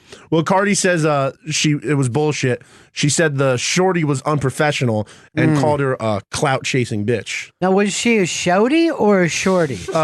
Cardi said shorty with an R, not a shouty. But to be determined. I'll ask the bio if that changes. But yeah, and people were saying because this girl posted on YouTube in like 6 months ago, no one was really watching it, and now like with like Cardi B being in feuds a lot, I guess it kind of resurfaced, and now she got over 5 million views in 5 days on it. She's getting so many followers. I'm assuming she's gonna get booked on so many makeup like personality things, so she's making a career from this. Yeah, because Cardi B, like just a few years ago, was just a fucking she was a stripper in New York, known for loving hip hop. Loving hip hop, and then she kind of she became big on Instagram and moved on from it. But I feel like she's someone where she now has people supporting her a lot, but she also is in a sense where I don't know if she knows how to handle all the fame that was thrown at her. Well, there's certain celebrities that, and I think there was a piece of this up on the iBang, that they're hated as much as they're loved. They have as many people who hate them as much. And like everybody has some hate when you get famous, but some it's like literally at the same point. Cardi B's got to be in that crowd. I feel like and Drake. Oh, yeah, Drake. Yeah, and they're both people that I think Kevin Hart's getting that now. Well, Kevin Hart he's probably over putting himself out there doing stuff that isn't just comedy. Yeah. You know what I mean? Like, you can't be giving pep talks and stuff. You know what I mean? Like, hey, George Carlin never went, hey, it's time for us to get up and get pumped this morning, right? Get that blood going, come on. You know what I mean? Like, that's the kind of person you get annoyed with. I have the Nike Run app, and after a run one time, all of a sudden on my phone, I just heard Kevin Hart saying, hey, man, you did a great job out there today. Let's get back out there tomorrow. He didn't know it. He didn't know what you did. You could have been throwing up for all you knew. Right, it was a very slow mile, and I stopped twice. Oh my god!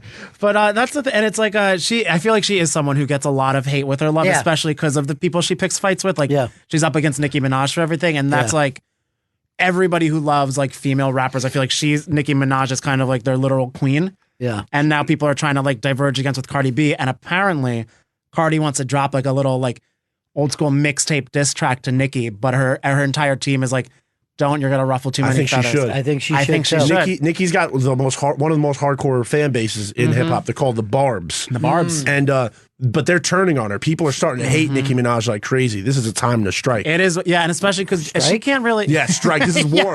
This is war, Ron. Yeah, it's happening. And because Nicki can't really do like the diss tracks anymore, because when Remy Ma came for her last year and had that, it was like 7 minutes long, so good. And Nicki Minaj waited 2 months and released a collab with Drake to be like, I got friends. Yeah, right. I'm just like, all right, girl. So I feel like it could be a time in Cardi's goes for, she needs to have the chance to take Nicki down and have Nicki be the person everyone's targeting for her to kind of get some of the beef off of her. All right. I'm learning stuff here today. Yeah. To me, the new Cardi B, Chris Stanley. That's my own. That's my own belief. I make money moves as well. His shoes are bloody for different reasons. Yeah. Oh, jeez. Shits. Cashmere Show Quit Stalling is happening this Friday at 11 p.m. at the Branded Saloon in New York City. And you love doing this show, huh? It's a lot of fun. It's cool. Yeah, it's a great way to just have like meet people. And like, cause I just like, I'll have people come on and then they're super fun and just like talk to anyone. I realize I love talking to strangers so much and making them uncomfortable or making them have a good time. But you can go either way with it. I've never even seen you take a shot that seems like it ever hurts you. That is, I just love to have everything. I'll call it like a Kate Hudson caress now that I know that she does that. Yeah. I'll say that's my aura. Yeah. Come on, Vito. Earl, this dish is kind of a question for you. Oh, boy. So, Earl, you made dish. Tom Hanks' son, Chet Hayes. Do you know who Chet Hayes is? No, I don't. He's the other Hanks' son. He was had some music. Yeah, not He was Colin. that was the B-side to Purple Haze. It was Chet Hayes.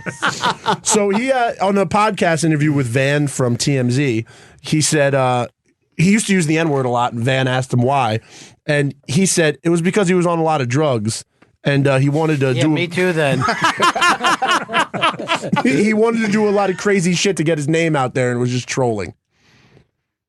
Well, I think he was that. If that word is in your head, it's in your head. You want to get it out. You're going to get it out. But here's the thing: he was, and we don't use this word anymore, but it started with wig. Remember when Yes. people used to say that as just like a normal thing? So that was him. He loved the black culture. He loved hip hop. So he wanted to just drop that phrase, and it made people mad.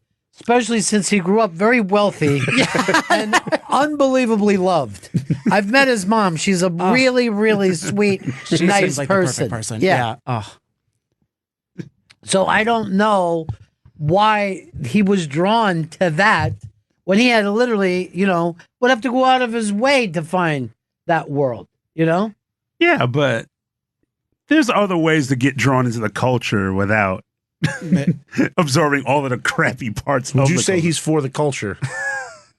That's a big term right now. I think you can appreciate the culture. Is he invited to the barbecue? Or is it cookout? Cookout. Okay. I got that wrong then. Earl. If he wants a plate, why not? But Yeah. After And saying Tom the Hanks N-word, probably has a great fridge to bring stuff to. after saying the N-word, I mean, I would just. but invite- if he's dropping that word, I'll just say that word. Yeah. Just for the sake of dropping that word to impress people within the culture. That's Does not it cool. make you nervous when black kids say that word? I hate the word period. Yeah. No one likes to say period. I'm with you on that. I like to say Aunt Flo's visiting. No, I'm of a certain age where that word meant something entirely different, and I was never uncomfortable where it's now used as a noun. Well, you verb. never heard that word without it being said before that. What are you doing here? And then that word. Everything. Yeah. Everything associated with that. Yes. Yeah. Or get back to work. That word. There was a couple of who Or what robbed. are you doing with my sister? That word. I also love that one of Tom Hanks' sons is doing an interview with TMZ just casually on a podcast. Like, yeah, when Van from TMZ has a podcast called The Red Pill. The Red Pill. Also, they're giving one of the other girls from TMZ. You ever watch the TMZ TV When show? it's like the whole. I've seen it. Yes. You know one of the black chicks, Raquel, who will sometimes. Yeah. She's getting a talk show on BET. Ah. She deserves one. Hats off for Cal. Yeah. But yeah, so that was with Van from TMZ. Yeah. But yeah, it's just weird that Chet Hayes and Colin Hanks have just taken such You a know what? different. Yeah. Since you brought up TMZ, I should be like behind a little thing, sucking down this segment, just looking over. Well, Earl, how do you feel? That guy got famous because of the O.J. Simpson trial. No one remembers that. Oh, was he just doing the thing? He was outside every day, and we're all like, "Oh, that fucking dude knows what's going on." So he was like, "Here's what went down." And he was like on TV every day. Really? I didn't know that. Yeah. That trial brought so much of our now like main entertainment. Oh, absolutely. Yeah, It's weird. yeah. It brought the Kardashians up, yeah. and he helped Let me tell you, push. yeah. That fucking trial was the original Donald Trump. Right? The way Donald Trump is now was the OJ trial. Where you would go into a restaurant and everyone was going, well, look, the fucking ice cream hasn't even melted. Don't tell me I'm an asshole. Why didn't the ice cream melt? Like, there would all be these details that would go back and forth. Well, then what did he hear on the back? He heard two bangs on the back porch. And everyone knew every detail. And that's how Trump is now. Like, everybody knows, like, oh, he said horse face. He called a woman a horse face. What about the 60 Minutes interview where he goes, "Well, I'm the president. I'm the president." No, you're not. Fucking Jimmy Kimmel last night, this clip is going around and he goes, do you think he even knows that he's the president? Because a president would never say refer to a woman as horse face. It couldn't happen. Now no one cares. That Kanye thing, Kanye said motherfucker in the Oval Office. No one picked up on it. on live television. Yeah. We're crazy. Now, Chris loves The Real Housewives, so I have You this do, story Chris? for Who's your him. favorite? Bethany? Bethany's the best. Hell yeah. Same. Team Bethany. Did you ever get a Right. picture with her when she worked here? I didn't know. Oh, man. One of them is like right in my neighborhood, and I'm always seeing stuff. I don't know which Cara one it Radswell, is. maybe? 'Cause she Yeah. lives- okay, yeah. And I'm like, oh fuck, that's where I go for her ice cream. You know what I mean? You should But I join the never- cast. Yeah, I would like to at least see myself walk by. You could be with them on like their Sunday brunches. man. Oh my God, what a dream. Oh. Yeah. I'll throw champagne right now. So this is a Real Housewives star, Kim Zolciak, put up a picture of her two kids, deleted it, and then reposted it. And somebody realized that the reason she took it down was to Photoshop it and make her kids look slimmer. So Earl has it up right now where you could like see the change. But Earl, go over the girl specifically. That's insane. So She's if you look- photoshopping if about you 10 look at pounds the off her triangle daughter. between her. Between I'm her, not going to. No, just, This and seventh grade orgies. Yeah. hey, man. Vito brought up that gap. The triangle between her arm, between Oh, thank God. her, between her arm. Thank God. It was that triangle. But yeah, she obviously photoshopped to make your kids look Oh slimmer. yeah, because it's what all the housewives do on their Instagrams, but not for the kids. It's insane. No, not yeah. for, that's just a level too far. Like who are you I'm trying pretty to? sure my dad used one that made the kids look fatter. Because I look back and I'm like, I don't think I was that big, was I? to show they're nourished. But Yeah. who's she trying to appeal to that she wants her kids to look slimmer? And Pedophiles. yeah, because I don't think she's going to be on the new season, so she's looking for some other avenues to What go is she, down. Atlanta? Atlanta. She was the one where did she like not have a disease but claim she No, did? that was Yolanda Foster from Okay. Beverly Hills, who is married to David Foster, who's now dating Catherine McPhee. Or getting Oh, married. Yeah, fuck. it's a half. He's double her age. Yeah. Yeah. But he's been on so many hit records. I know. Oh, the You know? Bodyguard. I would. Anyone Yeah. who wouldn't marry him to just. Yeah. Yeah, I mean, he wrote all those Chicago fucking songs in the hard to say I'm sorry. Who wouldn't even think that way? By the way, a lot of people are writing that they're loving Kashmir. Aw. Kashmir has been here every week. But this is my favorite from Danny Murphy. A Star is Reborn. That movie's That big movie- right now, man. Oh, did we all see it? I haven't yet, have you? Go. Yeah, literally, it was I walked out weeping my eyes out, and I've listened to the soundtrack constantly from then, and I'm going to see it again. I want to see it 5 times. You know who trained Bradley Cooper to do the music? What do you mean trained him? Like he trained him on how to play guitar and sing and Are everything. you talking about Eddie Vedder? No, Lucas Nelson. And he's in the Willie movie. Nelson's son. Like, Oh, I love Willie Yeah. Nelson. yeah, he's the guy who trained him. Well, and he helped write all the music for the soundtrack too, so it's awesome songs and everything. And it's like they got all the live music shots from Chris Christopherson was doing a set for in Glastonbury. Yeah, Glastonbury. Or something. Yeah, and he was like, I have an hour. If you guys want to shoot for 15 minutes, that's fine. So they had to get all that live performance in 15. It was so good. Look, this will be the 4th Star is Born I've seen. I've seen all of them. Me too. And they're they replaying them right now on Filmstruck.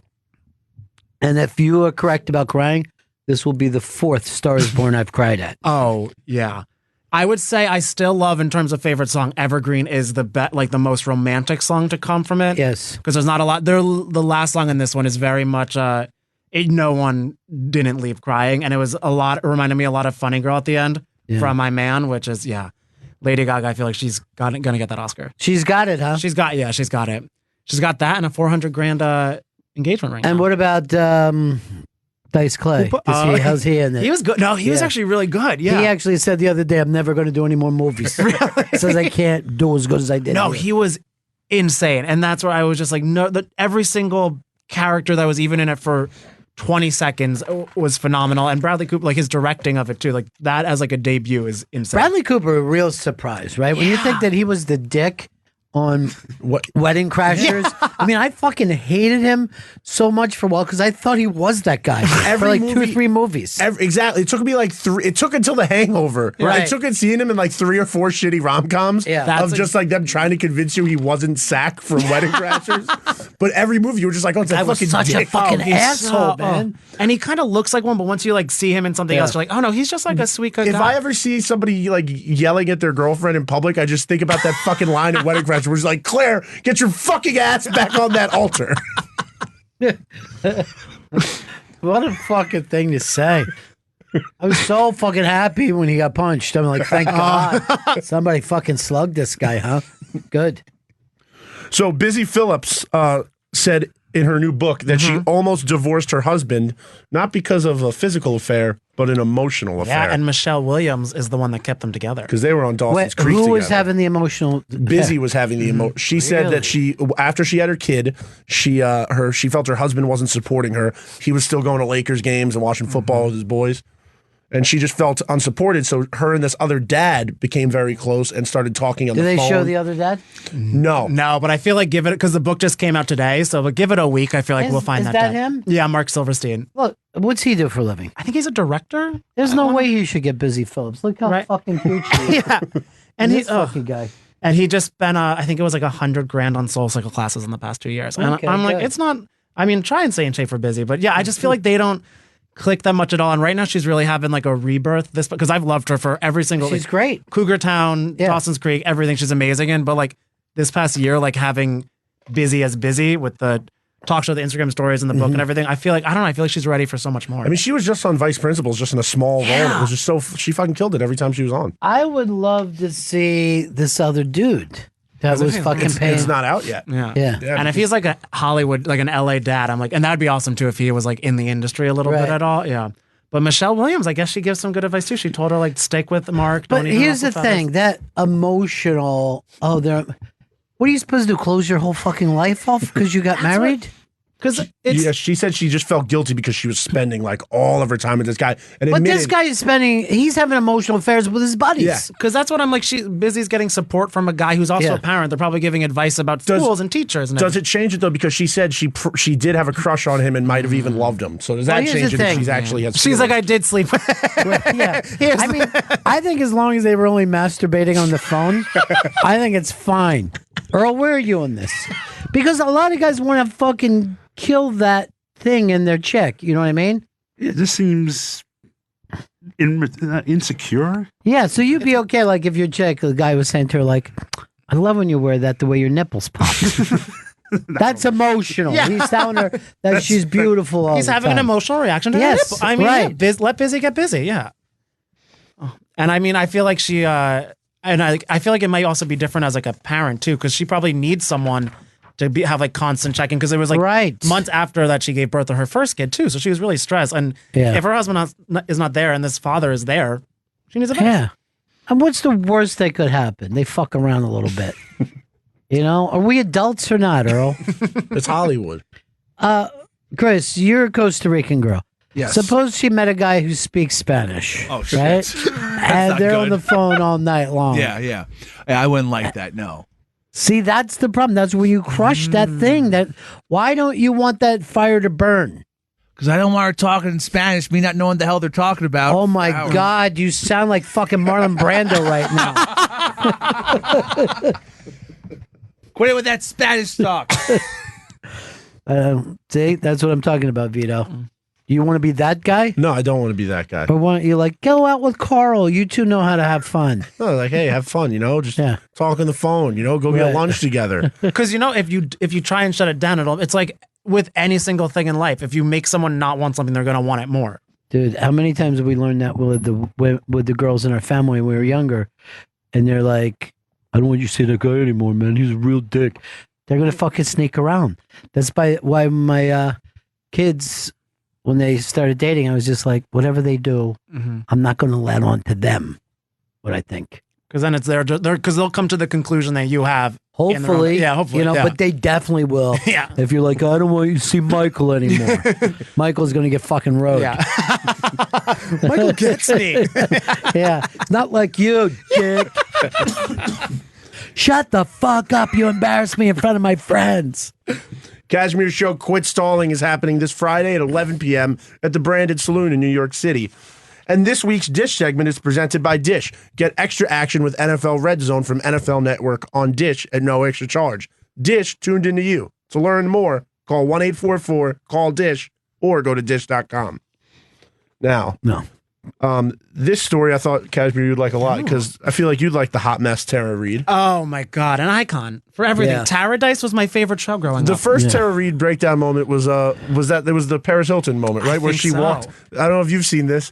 She was best friends with Kim Kardashian and Paris Hilton. And then one day, Tara Reid's just standing outside a club waiting to get in, and then Kim Kardashian just walks right by her with Paris Hilton. Wow. Just walks right into the club. And that's all those little, those. My favorite Tara Reid is when her hard tit popped out and she had no idea. And the pops were just taking pictures. The paparazzi was taking pictures. She was like waving and stuff too. Yeah, just like, hey. What's up? Oh, she's been the same person for decades and is still doing, still making I had a something huge work. crush on her. her as a kid after she did Van Wilder, and I was a little kid and saw that movie, and then she just had the. Well, remember she was in that Coen Brothers. Oh, it's 20 years ago. She was in The Big Lebowski. She was the wife. Yeah. Oh, fuck. And she was fucking gorgeous. Like the whole thing was him just looking at her at the pool. She didn't have to do anything. You know what I mean? There was just her painted toenails. And everybody was like, she's the it girl. And now she's the fucking, she's literally a plane wreck. Oh, yeah. So she was coming to theaters. What did I do? She was on a flight, and the reports came out that she got kicked off this flight, but she was like, I did not get kicked off. I refused to stay on the flight because they tried to force my service dog into an overhead bin or Which the has cargo. happened. Yeah, I know, because remember, I think she was flying United. Delta. Okay, and it was one of the ones at Delta United where dogs died because they made them do that before. So first of all, there's no room in the overhead bins. These used to be bins. I don't know what their glove boxes now. They don't even let you keep your bag on the flight. They say that's oh no, they always do. Yeah, everything now is like the complimentary checked baggage. I don't have one. I don't want to do that. Yeah, I'm just the opposite. I'm like, check everything I have. When I get off the plane, I'm going for a smoke anyway, and I'll be the last person to come pick up my bag. It's just like a little snowman walking around alone. It's just all by itself. I come back in.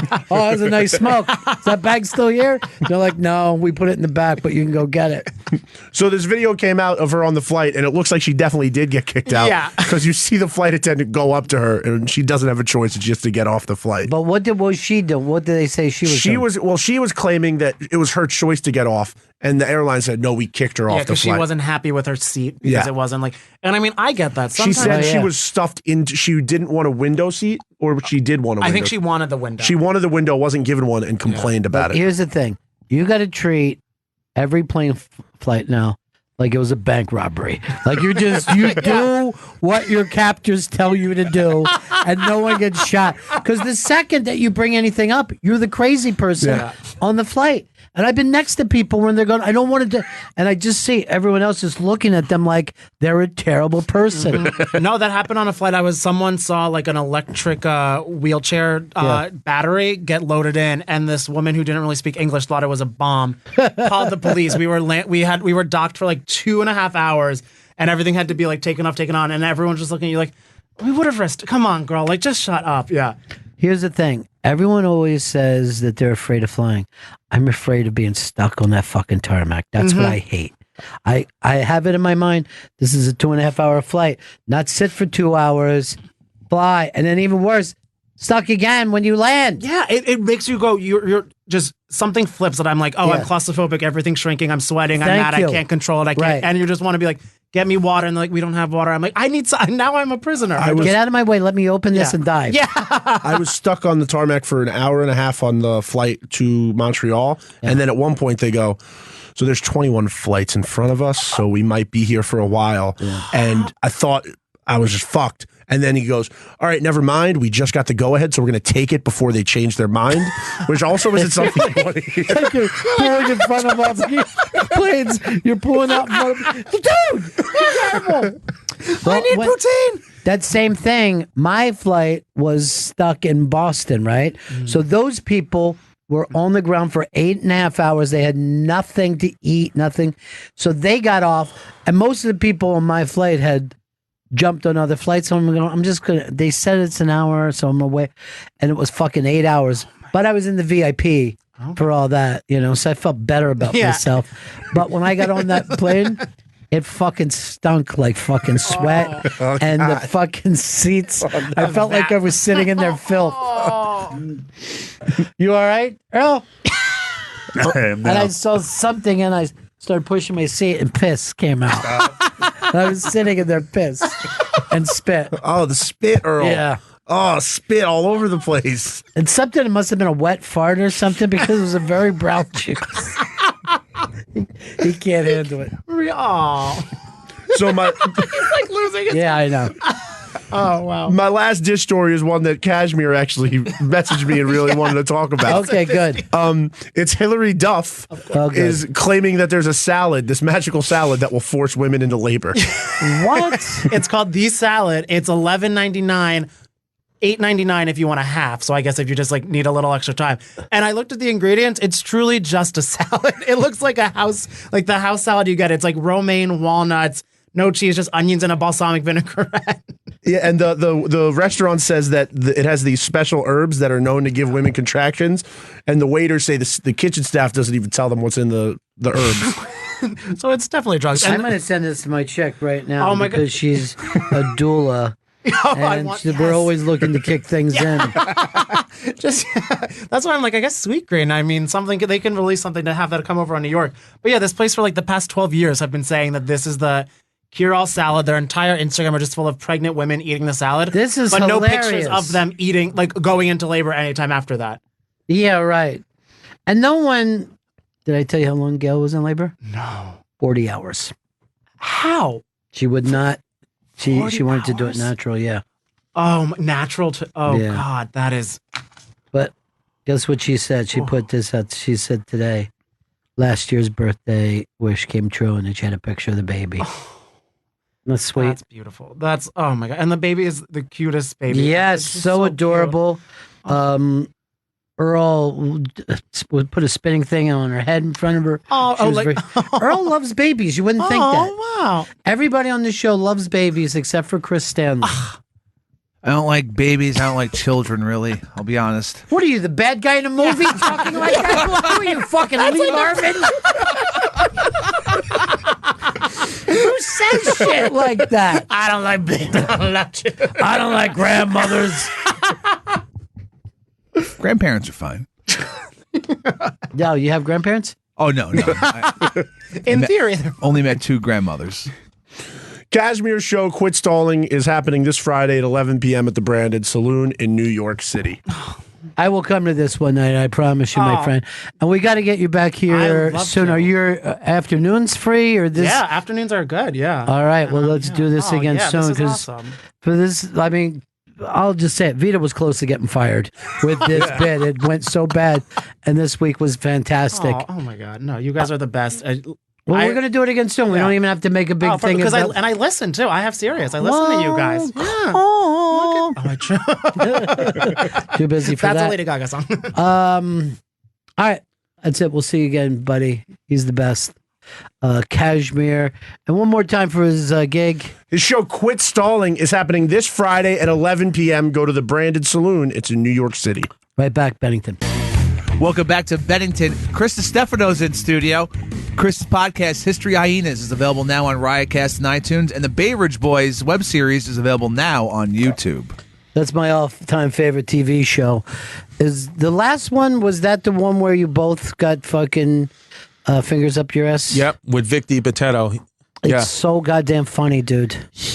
That episode, the Bay Ridge Boys, you know, Vic DiBitetto, he was perfect because what happened was is I wrote that dialogue because my kid's mom, her dad passed away like suddenly, and we went to some like mafioso funeral home, and the things the mafioso funeral parlor owner was saying to me were the funniest things I've ever heard in my fucking life. And I immediately went home and I started recording him, which was a bold move because like you don't want to be around Italian guys and wearing a wire. Yeah. But I was like this, and I just literally, formatted it, and I was like, this is Vic DiBitetto is the perfect guy for this. I think what's so funny is that you have an ear for that, even though you grew up there, because sometimes you have to be from outside to understand how funny that is. Yeah, like I knew, like we were sitting there, and my kid's mom is Puerto Rican, right?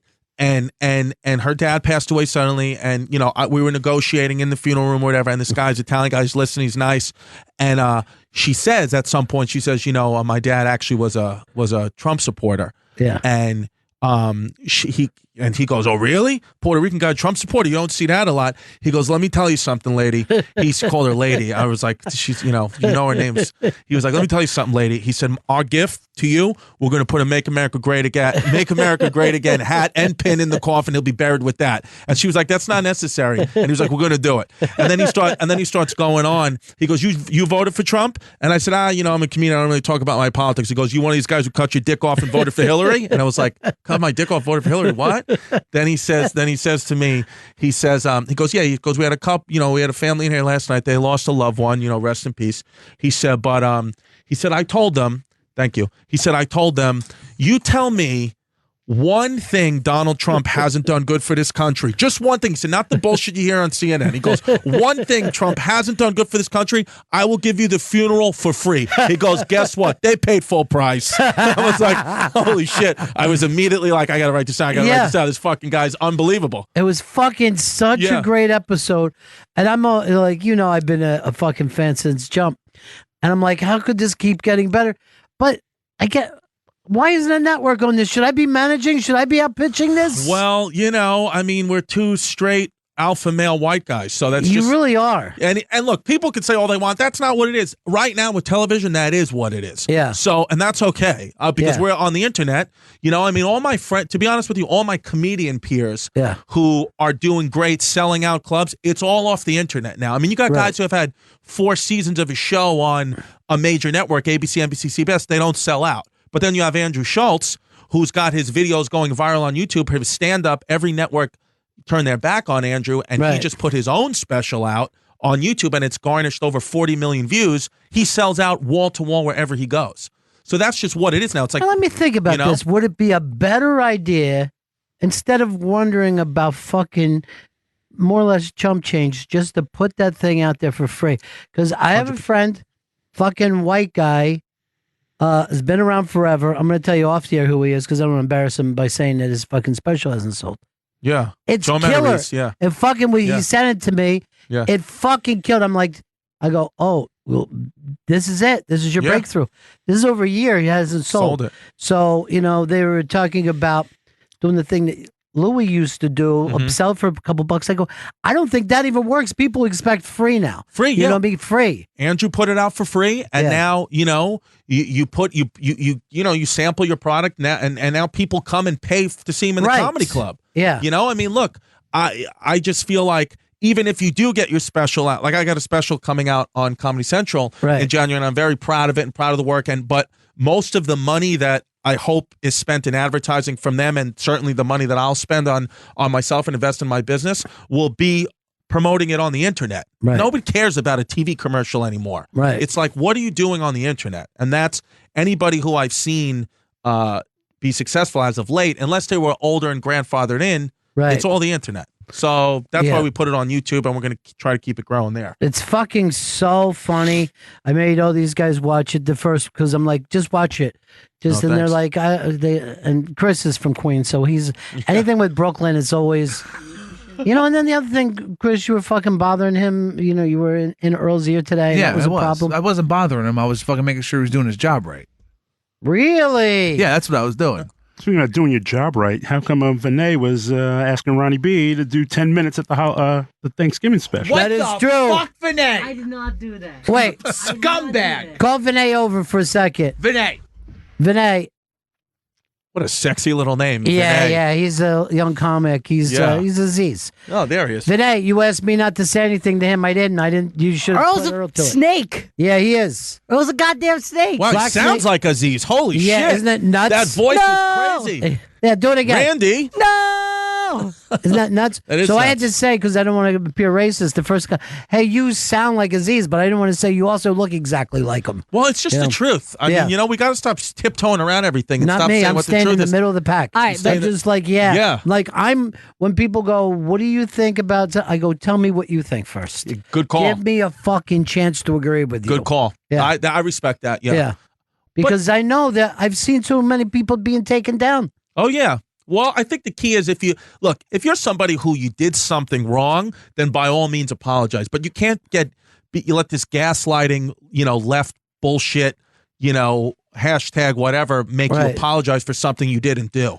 Everyone says that until their job's on the line. Good call. And then they go like this, sorry, I was fucking eating Ambien. I don't know what I was doing. Yeah.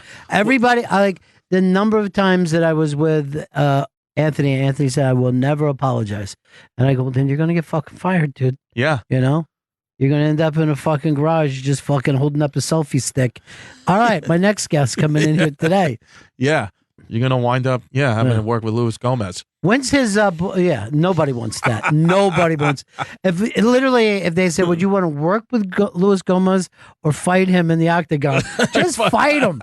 Just fight him and get it over with. Oh, Luis, I love Luis. He's so happy and cocky since he won that fight. I love him. Yeah. I know, I love it. The Puerto Rican rattlesnake. You don't want to get bit. It ended up becoming real for him. Yeah, you know what I mean. He's the best. Like a guy who.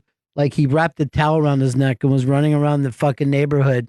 Everybody thought he was crazy, but then he did save a baby, and it was like, okay, he's a superhero. He's a for superhero. real. Yeah, it's funny. Fucking, he wants to fight somebody else now. That's like his thing. He just wants to fight everybody. It would be great for him to get his fucking ass handed to him by somebody. I'm going to tell you, could do it, Chris Stanley. Chris, Yeah. don't train. Just be yourself. Okay, I'm fine with not training at all. Yeah, if you train, you might have a heart attack. Yeah. So just save everything for that fight. I'm gonna pull something. I'll drop the fight altogether. Yeah, do it. When's the last time you've been in a fight? Has it been years or an actual fight? Yeah. Like a real fist fight. Yeah. Yeah, it's been years. It's been years. Oh, you know what? Here's the last time I got into a fist fight. I remember it. We were in Long Beach at this place, Patty McGee's bar out there in Long Beach, and my friend Pat, this is 10 years ago. My friend Pat was out there. We were all having a good time. He starts making out with this woman, and realized about 5 to 10 minutes into the makeout session that it was a guy. That it was a trans. That was and it was one of those things where he started fighting her. Right. And then the bouncers got involved, and then she had friends there, and it turned this whole melee. And I squared off with this one guy, and he beat me up pretty good. But that's the thing. You were there for a friend. That's For a friend. different. You know what I mean? You got to be there for a friend. I think I was 17 before I learned you were not supposed to jump into a fight. Right. Because I was up in Canada, and there was some guy, we were dating some local girls. So some boyfriend was going to beat up this friend of mine. And I go, don't even worry. There's fucking 9 of us. We're going to trounce this fucker. Right. And the Canadian boy said to me, what are you talking about? This will be a fair fight. Right. I go, this is a fair fight. Our friend weighs 135 pounds. Yeah. I not didn't a fair know. fight. I hadn't heard about a fair fight. Yeah, yeah. Well, like everybody's anti-violence now, and I get it, how that can be good. But I'll tell you what, I didn't get consistently hit. Yeah. I was hit one time by my father, and I feel like I wouldn't have had success at some of the things I had success with in my life if he didn't hit me, because I was being an asshole. I was, teenage years going on, they were letting me go. I was getting in trouble. They're like, we're going to send you to military school. Nothing's working. And then one day, my mom told me I couldn't go out. I must have been 16, and I just called her a bitch. So my mom immediately called my dad. My dad came from Staten Island, and he said, I'll never forget, he took me downstairs, and he was like, what'd you say to your mother? And I said, I called her a bitch. And he was like, call me a bitch.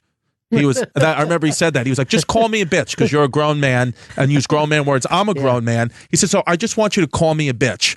And then I was like, and I said, I think I even put like a fuck in front of him. I said, you fucking bitch. Because I just was in that mode. Right. And he knocked me unconscious. I swear to God, with one punch, knocked me out, hit me like a man, woke me up. When I remembered like very little, I bitch, and then it was my head hit the floor, and then he consoled me. He was like, "Don't ever make me do that again. I will do it again if you keep acting this way." And then I'm telling you, from that point on, my grades went up. I was like I went from being like just like on the basketball team to like the captain. I went from just being okay in school to doctorate degree. Like I went all these things because I was like, it just got instilled in me where my dad was like, look, if you fuck up, I'm going to hurt you. Okay. So you can't just walk all over everybody. And look, it wasn't like a threat of violence if I didn't get a good grade, but it was like when he hit me like that, I was like, oh, I ain't shit. Right. Now, if he would have consistently beat me up, I would be a different person. I'd probably be angry and this and that. But just if you play that card right, like I have a daughter, I'm going to play the card. Here's the thing. As long as they know it's on the table. That's the thing. That's if they know, like, I never had to hit my kids once. That's great. Because it never was off the table. Yeah. I don't know if I can ever hit a girl because I would never hit my daughter. I can't hit my daughter. I would never do that. But like if I had a son, you got to do something. Because, I was being an asshole. Yeah, you are, it's your first taste of testosterone. You're going to fuck it up. Yeah. But this was a thing that made my blood run cold, and I'll never forget this minute. when my old man turned to me and goes, "What did you just say to my wife?" And I went, "This is a whole fucking different family dynamic than we have." You know what I mean? We were all. Wait, your parents split up, or he was talking about your mom? I was talking about my mom, and I had fucking said something like, "We never have anything to eat." Some fucking annoying 14-year-old thing. And he said, "What did you just say to my wife?" I'm like, "I didn't say shit, dude." Wow, yeah, that's a different thing. That was the first time I'm like, "Oh, they're a couple." Yeah. This isn't all. You came later. Yes. I was the baby boy. They were fucking for years before you came. Yeah, there was a lot of things that went down and was going to go down after I was out. So that was like the first time that I saw, because I felt like I had the same relationship with my mom that my dad did. You know what I mean? Yeah. Like we were all equally in this thing. And that's when I was like, oh, fuck. Yeah. Oh, that's a scary fight. And that's the first time I saw my dad, like, a dude. Yeah. You know what I mean? Yeah, no, it's man, it's I got a weird thing though with like, not with confidence, but like with how my mind works, because like 2 nights ago, I put you and Bill Burr in the same category with this. 2 nights ago, I saw Bill Burr. He dropped in and did the Comedy Cellar, and he was so good that I was depressed the next morning because of like how good he was. And then when I watched you and Ricky Gervais, and I watched how good you were at that interview, I was like depressed the next day of seeing like positive, how good people are at their jobs. I just look in the mirror and I'm like, oh God, I suck. So sometimes I wonder if that had anything to do with getting the hit too. I don't know. I go back and forth. Every time I tell that story about my dad hit me, I'm like, was it that good? Because anytime something positive happens, I just get depressed. So I don't know. Well, no, you saw this. I mean, it does. I'm always amazed that anybody could be an open micer.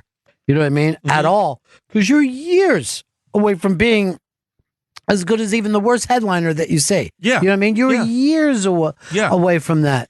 And like, I remember when I couldn't play the guitar immediately, I went, oh, fuck this. You know what I mean? Like, I really wanted to just fucking play the guitar.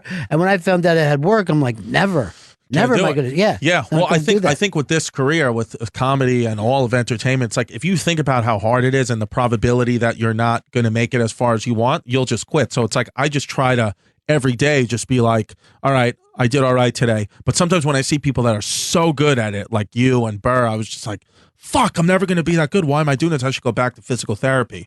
I don't know. I think it's a good idea. Yeah. I think it's a good idea to get back into it. Well, listen, if I'm going to go out, I'm going to go out on a Me Too. I might as well have some fun, you know? Yeah, enjoy yourself a little bit. Yeah, why You not? and Giannis just fucking grab an intern. That's it. I'll grab Giannis, that fucking Greek fuck he canceled today. But you said he needed to. And I wanted to bring up this thing on Instagram. He was being mad at, I think it was foreign comedians for coming here. Every day I wake up, there's another tweet or Instagram that I have to answer for Giannis. You know, that somebody hits me up, a comedian, peer, or friends of mine, they're like, what's going on with Giannis? And sometimes I know what's going to happen. Like, my daughter had an ear infection, and so she couldn't really sleep 2 nights ago. So I woke up, she woke up 4 o'clock in the morning, and, I'm trying to get her back to sleep, whatever. I finally get her back to sleep. It's, 4:05 a.m., 4:10 a.m., and I look at Twitter right before I go to sleep, and I see a tweet from Giannis, and it says, the wheels of history are greased with blood. I was like, I'm going to have a long fucking day tomorrow. Because if he's tweeting this shit out at 4 a.m., he hasn't slept. I'm going to get a call at 8 a.m. He's like, yo, dude, you want to cough up? That's what he says. You want to cough up and cough out? We go get some coffee. And then it's just his fucking tirades. And then they turn into tweets. I'm like, you know what? He's like, should I tweet? Anytime he's like, should I tweet that? I'm like, the best thing to do is not to tweet that. Yeah. He always tweets it.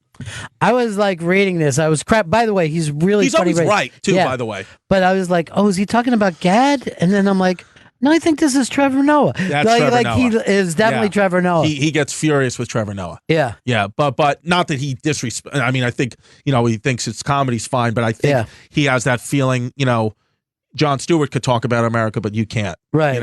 I think that's where that comes from. I would think it would be weird for me. Like, let's say I went to fucking Luxembourg and I started doing political comedy. I wouldn't give a fuck what was going on there. I'd be like, I don't know. Some guy got elected. I wouldn't give a shit. You don't take it as personal as you do in the States. Yeah, well, I think what Giannis says too, and the point is like this is the place where like you can be cutthroat and do whatever you want and maybe become a trillionaire. Like other countries, it's just not the ceiling. There's a ceiling. There's no ceiling here. So it's like when these comedians come over here and they talk about our problems and this and that, and they start boo-hoo. It's like, well, what? You came here to cut fucking throats, and doctors have boats here. They don't have boats in England, right? What did you think America was? This is what it is. This is what we're doing here. We're fucking trying to kill each other. Where anything goes, and it's like if you don't like it, then go fucking live in France, you asshole. Go get out. I don't care. We're here. I'm here to kill you. That's why you came to America. My parents just came here a little bit sooner than yours, right? Because your parents, you know what I mean? They're fucking pussies. But have you ever seen Gad work down at the cellar? Like I love Gad. The fact that he works in a second language, it's amazing. Yeah, that's why I saw it, and it was very few because Gad is great. But somebody I saw somebody on Twitter once say, "Oh, Gad's stand up isn't that funny in English?" I'm like, are you out of your fucking? I know. The fact he's able to do comedy in English and still write to write a joke in any language takes a mastery of that language. He did it in 5 years. Yeah. 5 years he learned English and got so good at it he can make jokes in it. I mean, it's unbelievable what Gad's able to do. I watched him do 15 down there, and I was like, fuck. Yeah. And then I found just like the smallest logic mistake in his joke, and I'm like, I can't wait till I follow him. Yeah. When I follow him, I'm gonna fucking point that out. Yeah, I mean, Gad. I mean, he's like the Kanye West of France, and his ex-wife's like a princess. Is that right? Yeah, I think know that's that. what it is. She's a princess, so his son's like a little prince of what country is it? Oh, Monaco. Oh shit! That's what it is. That's where the royalty there. Wow, that's what's her name from Philly? Grace Kelly. Grace Kelly must be related to his kid. Probably. That's unbelievable. His ex-wife is the Princess of Monaco. Let's find a picture of her because I remember Grace Kelly's two girls were very fucking kind of wild and famous, but I think they've calmed down in their older years. This would probably be one of their kids. Yeah, her paternal grandparents was Grace Kelly. And who's her mother? Which one? So was he married to Grace Kelly? No, he would be like Caroline or one of those. It says her maternal grandparents were the maternal. Find out who her mother is. Not the fucking. We know Grace Kelly. Grace Kelly. Caroline, Princess of Hanover. What's her name? Caroline, Princess of Hanover was her mother. Wow. Caroline was the oldest too, right? So this fucking kid is probably really close to being the guy in charge. And that Monte Carlo, it's small, but they got fucking nothing but money. Yeah. Yeah. I always was like, why doesn't France conquer them? It's right there. It's right there. Yeah, it's like us finding out like if New York City wasn't part of America. In a lot of ways, it's not. True. It's a little island off the coast. Mm-hmm. I believe that. Yeah. Would you like to see Staten Island break out on their own and just see where they go with it? That would be hilarious. That would be fucking I'm watching this show right now. I know it's been on for 3 seasons already, called Man in the High Castle, about what if the Nazis won. That's what Staten Island would be. I feel like it'd be if Staten Island became an old thing, that'd be the new Man in the High Castle. But I'd dig it. Do you like that thing? I see it's on Amazon Prime. I haven't gotten into it. I'm really enjoying it. I love history. And this is the alternate This history. is the alternate thing, but it's cool because it's like they didn't make up characters. Like Hitler's really, Hitler was, they thought he had Parkinson's disease in the 40s, so now it's in the 60s. He's got advanced Parkinson's disease. All the guys like Joseph Goebbels, like the propagandist guy, they're all there. They had a battle they flattened Washington, D.C. with an H-bomb, and they had battles on like Virginia Beach, and the west coast of the country belongs to Japan, the east to the Nazi Reich. I heard they decided we're going to cut the country up east and west of the Mississippi. Yep, and then there was a neutral zone, and apparently from research I did, it goes off the book that this guy wrote about it, goes off what the plans actually were had they been able to. It was a Philip K. Dick book, right? Is that who wrote the novel? I think so. I think so. It's an excellent show so far. But you say you like history. What's your favorite era? Revolutionary War. Yeah. Revolutionary War and Civil War era. Now, here's something interesting. Yeah. There's so few fucking movies ever been done about the Revolutionary War. Yeah, you got Mel Gibson's The Patriot. Yeah. What else do we got? That's it. basically it. There's And a TV show called Turn that was excellent. You could see that on Netflix. That's Never about, saw it. That's about the revolutionary. That's about a spy named Nathan Woodhull, who's based off in reality about. He was working for George Washington. They won that war of espionage, right? The Revolutionary War. So he was the main spy. Well, can you imagine how far away England was then? Like it would take like 2-3 months to hear. Like how'd that thing turn out? Everyone's dead. And guess what? Guess what? Where the British, I'm from Bay Ridge. I got, BayRidgeBoys.net. That's my website. That's where the British entered the United States or the 13 colonies through Bay fucking Ridge, baby. Is that crazy? Yeah, and they took over Brooklyn in about 3 hours. So that was a little bit of a black eye for us, but not today, cuz. Yeah, it's try not it today. gonna happen now. Try to get past me and Giannis today. But there was actually a thing where George Washington was hauling ass through Central Park. He's like, Yes. get the fuck out of here. Yeah. Coming. Yeah, dude. It's well, some of that shit. There's this book, this great book called 1776. Again, I'm forgetting the fucking author. Right. Where like we might have lost the Revolutionary War if it wasn't for like nature, like weather, fog. Fog would play a role. One time it rained and all the ships fell off the side. All the horse and carriages fell off the side of a hill. So it's like that's how war went back then. But we were like this really nasty country. Like it was really tough to fucking get from one place to the other. And the Valley Forge thing where they were like Christmas Day, they're Christians. They go, fuck it. Let's go against Christ. Yeah. Take our boats across here and lay those guys out. That's it. When you really think, like imagine how disgusted everybody must have been with that story. Oh yeah, because everybody was a Christian. Yeah. I know. I'm reading. I didn't just learn to read, but I just I know I have the voice that it sounds like it. I just started really reading books about 3-4 years ago, like really just like a book a month. I just finished Sapiens. You ever read that book? I mean, these books are you just wake the fuck up when you read these books, man. Right. Where like they just break it down. Like we don't even realize. I didn't realize. Like we're just born into this imagined order. Like what if the United States isn't a thing? It's just something some guy made up with borders. It's not real. Right. Like none of this shit is fucking real. Not everything that we... It's all imagined. It's like you have national pride. It's like, what are you talking about? You sound like a fucking idiot. Or like the queen used to think that she was or the king's from divine power. It's like, are you nuts? You're just making shit up. But we believe it. It's all propaganda. But if you really think it, even though we've done away with it, look how much we love royalty still. Of course. Everyone's like, oh, Princess Diana's son is getting... And you're like, why do you give a fuck? The fucking people go crazy in this country. Escapism. The people just want to escape their life. And then we had the Kennedys and the Bushes and now the Trumps. Everyone was like, do you think Donald Jr. will be president one day? I'm like, you're already on to... All that? Well, like Shakespeare said, the world is a stage. I feel like you see it now. Once they started with 24-hour news and news became, a narrative that they need to have news... Right. This is what happened. Breaking news every 2 seconds on CNN. Come on. And most of that, there's maybe a couple of hours of actual news on all three networks. Yeah. And most of it is just opinion.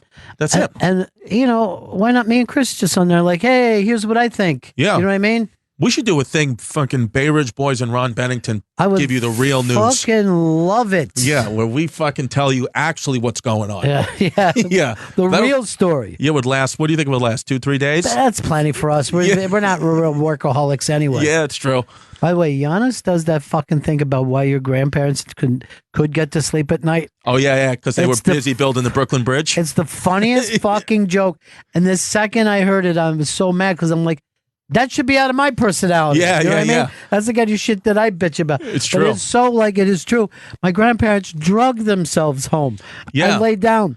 Yeah. Every Sunday, the men in my family would just fall asleep wearing suits. They would pass out. They were so tired. Yeah, or Colin Quinn, I heard him. He's working on his new stuff. He had a joke last night that was saying, like, we're the first generation in history. This is how you know, like, we're not going to be here for much longer. He said, we're now, it's like a positive thing to go to bed on an empty stomach. It's like, yay, you didn't eat past 10. Good for you. It's like the rest of the time, it's like you needed to fucking go to sleep or else you're going to starve to death. Most fucking people thought, will we make it through the winter? Yeah. Are we going to live? You think our children will die this winter? Yeah. Well, you never think that way. Oh, yeah. The mortality rates for kids was through the fucking roof. Yeah. Yeah. But that's why they would have so many. Yeah, Giannis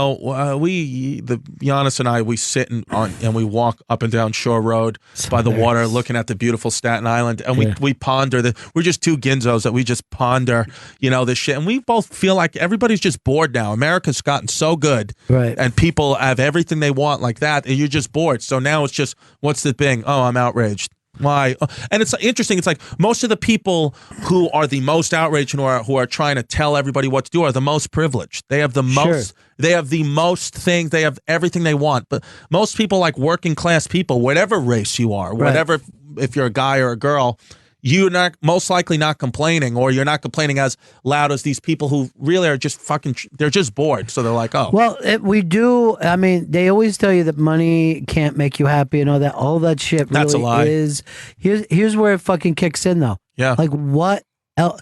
It makes you happier than being poor up to a point. But being super rich. Oh, yeah. When you see like this fucking Paul Allen, do you hear what his last fucking words were? No. Rosebud. He literally just stole the fucking Orson Welles line, and he went out with Rosebud, and the doctor actually said, "I already know what that is." Yeah, you're not even fucking saying anything interesting. Yeah, I know. You're gonna get a plug here. The Bay Ridge Boys web series is available now on YouTube, and Chris Stefano's podcast with Giannis Papas, History Hyenas, is available now on Riotcast and iTunes. And it's so fucking funny. Giannis jerking off in that scene and then finding blood. And I literally said to people, is that possible? Yeah. Can you get blood in Is your it possible? I got a call at 7:00 in the morning one day because I used to be, I used to be a physical therapist, not a doctor, but to my comedian peers, that's good enough. Being a physical therapist, apparently I'm the guy for all your medical needs. Even though I haven't, practiced in 5-6 years, they still, 7:00 in the morning, he goes, "'Cause I got blood in my glue." And I said, "What?" Exact quote. He goes, "I got blood in my glue." And then we put that word for word in the show, but that's exactly what... Do you guys write anything? No, shit happens and you write it down. It's all real life. He goes, "'Cause I got blood in my glue." And I said, "What?" And then he told me, he was like, I was spanking it and fucking blood came out. And I was like, "Oh, fuck." Was it too hard? Well, no, he said, his dad has prostate cancer, but his dad's 90. But so the first thing he thought of was that. I said, "All right, let's go to the doctor." And we made an appointment right then and there, and he was fine. It's just, it happened. Yeah, it was just dry air, or maybe he had a cut on the tip of his dick. I don't know. But you are correct that if you live long enough, you get prostate cancer. Yeah. Everyone who gets prostate cancer, it means, you've had a long, healthy life. That's it. Yeah. That's the one. If you're going to get it, you want to get that at an older age. And it doesn't even count for family history. Like if your dad had prostate cancer, it's like that's doesn't just because matter. he is too old. It's good. Now you want to grow to be old? I think, you know what? I want to just grow old enough that I can feel like my daughter would be okay without me. Right. So maybe in her early 20s, mid 20s, she's got a partner or she's got her goals, have met some of her goals, then I think it's hard. I don't think, you want to be 90. I mean, I don't know if I wanted that. I mean, my parents are up there and it looks fucking really hard. It looks hard, and right? They're not in a home. They have their own home and they're just, but like, it's fucking really physically and emotionally hard. And I'm like, I don't want to do that. Yeah. My dream is death by cop. You know what I mean? Just some kind of fucking just getting lit up. Yeah. Because I want to at least know what it looks like. Like that James Caan scene has been in my fucking, in The Godfather. But I'd like to die in a group setting too. I don't want to do it alone. That's I'd Chris. Like to die He wants to go out in the mass. Yeah, like a plane crash or something. I think it'd be interesting. Yeah, well, it would be nice to go out with my family. Okay, that'd be nice. Group setting, Everybody, grandparents, then everybody. Children. Christmas, Christmas dinner. Got the whole family. The whole thing goes up in flames. Yeah, nobody gets out alive. Carbon monoxide, slow death, something like that. Yeah, yeah. Chris was pushing for terrorist attack. Oh yeah, that's nice. Yeah, sure. Yeah, I mean, it's something that we're all sharing this whacked out, crazy experience. And Earl, you said you wanted to die sickle cell. No, I don't know why I said that. I don't know why. Who am I thinking of that? Sickle cell. What will yours be, Earl? Your perfect death. I want to die in my sleep. No, not me. Fuck that sounds scary. Just go to sleep, and but you're never dreaming. wake up. And what the fuck is going to happen in that dream? Yeah, like I always have this goal. I want to live to be 130. Oh wow! God, it's not too far off. I don't think from us being able to upload our consciousness into some kind of artificial intelligence.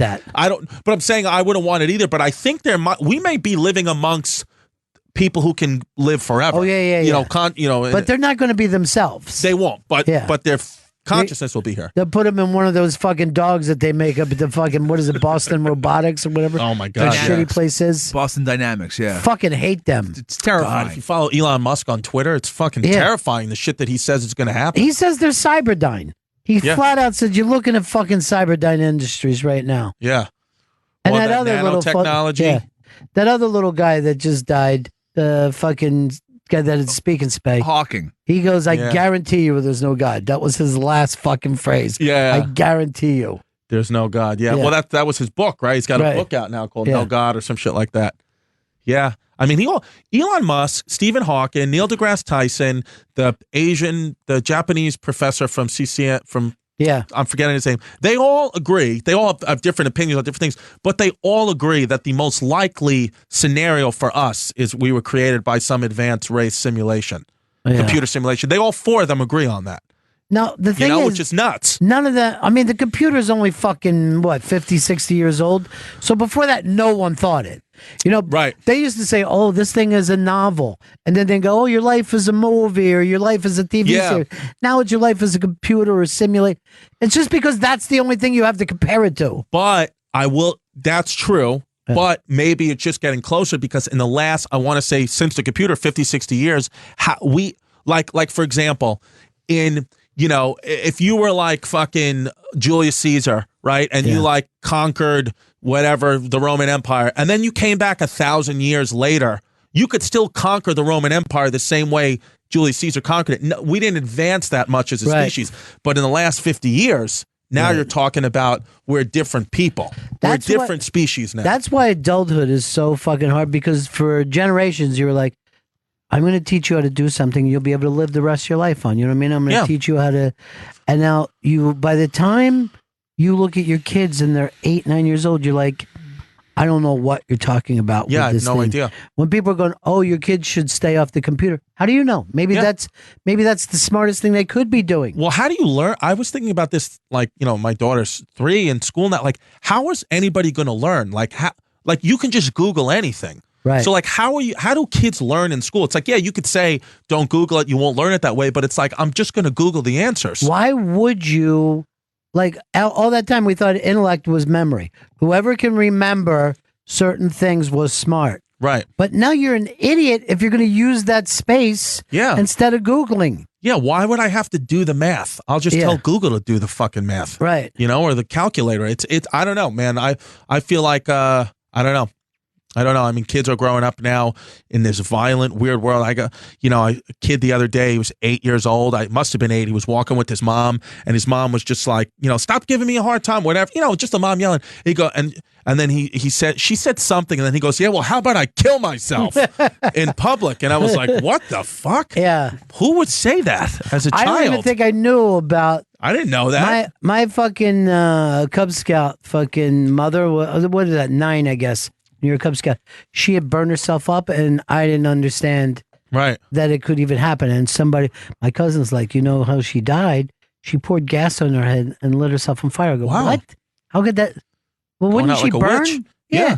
Yeah, she was very well. You know why? It might have been like because the Vietnam War and the monks and all that. She might have thought, oh, there's a fucking way to go out. Yeah, right there. But and I go, why would she do that? And they said because her husband made her drive back and forth from Florida too much. And all I thought to myself is, I'm not going to get caught up in that. I'll go to Florida and fucking staying there. That's it. Yeah. God, I used to drive to Florida all the time with my grandpa. Back and forth. It's like a two and a half day drive. Yeah, you're driving straight, just like everybody's wired. And my grandpa would do it with no radio. You weren't allowed to listen to the radio. That's impossible. He was like, oh, you could have a book or something, but his rule was no radio for 60 hours.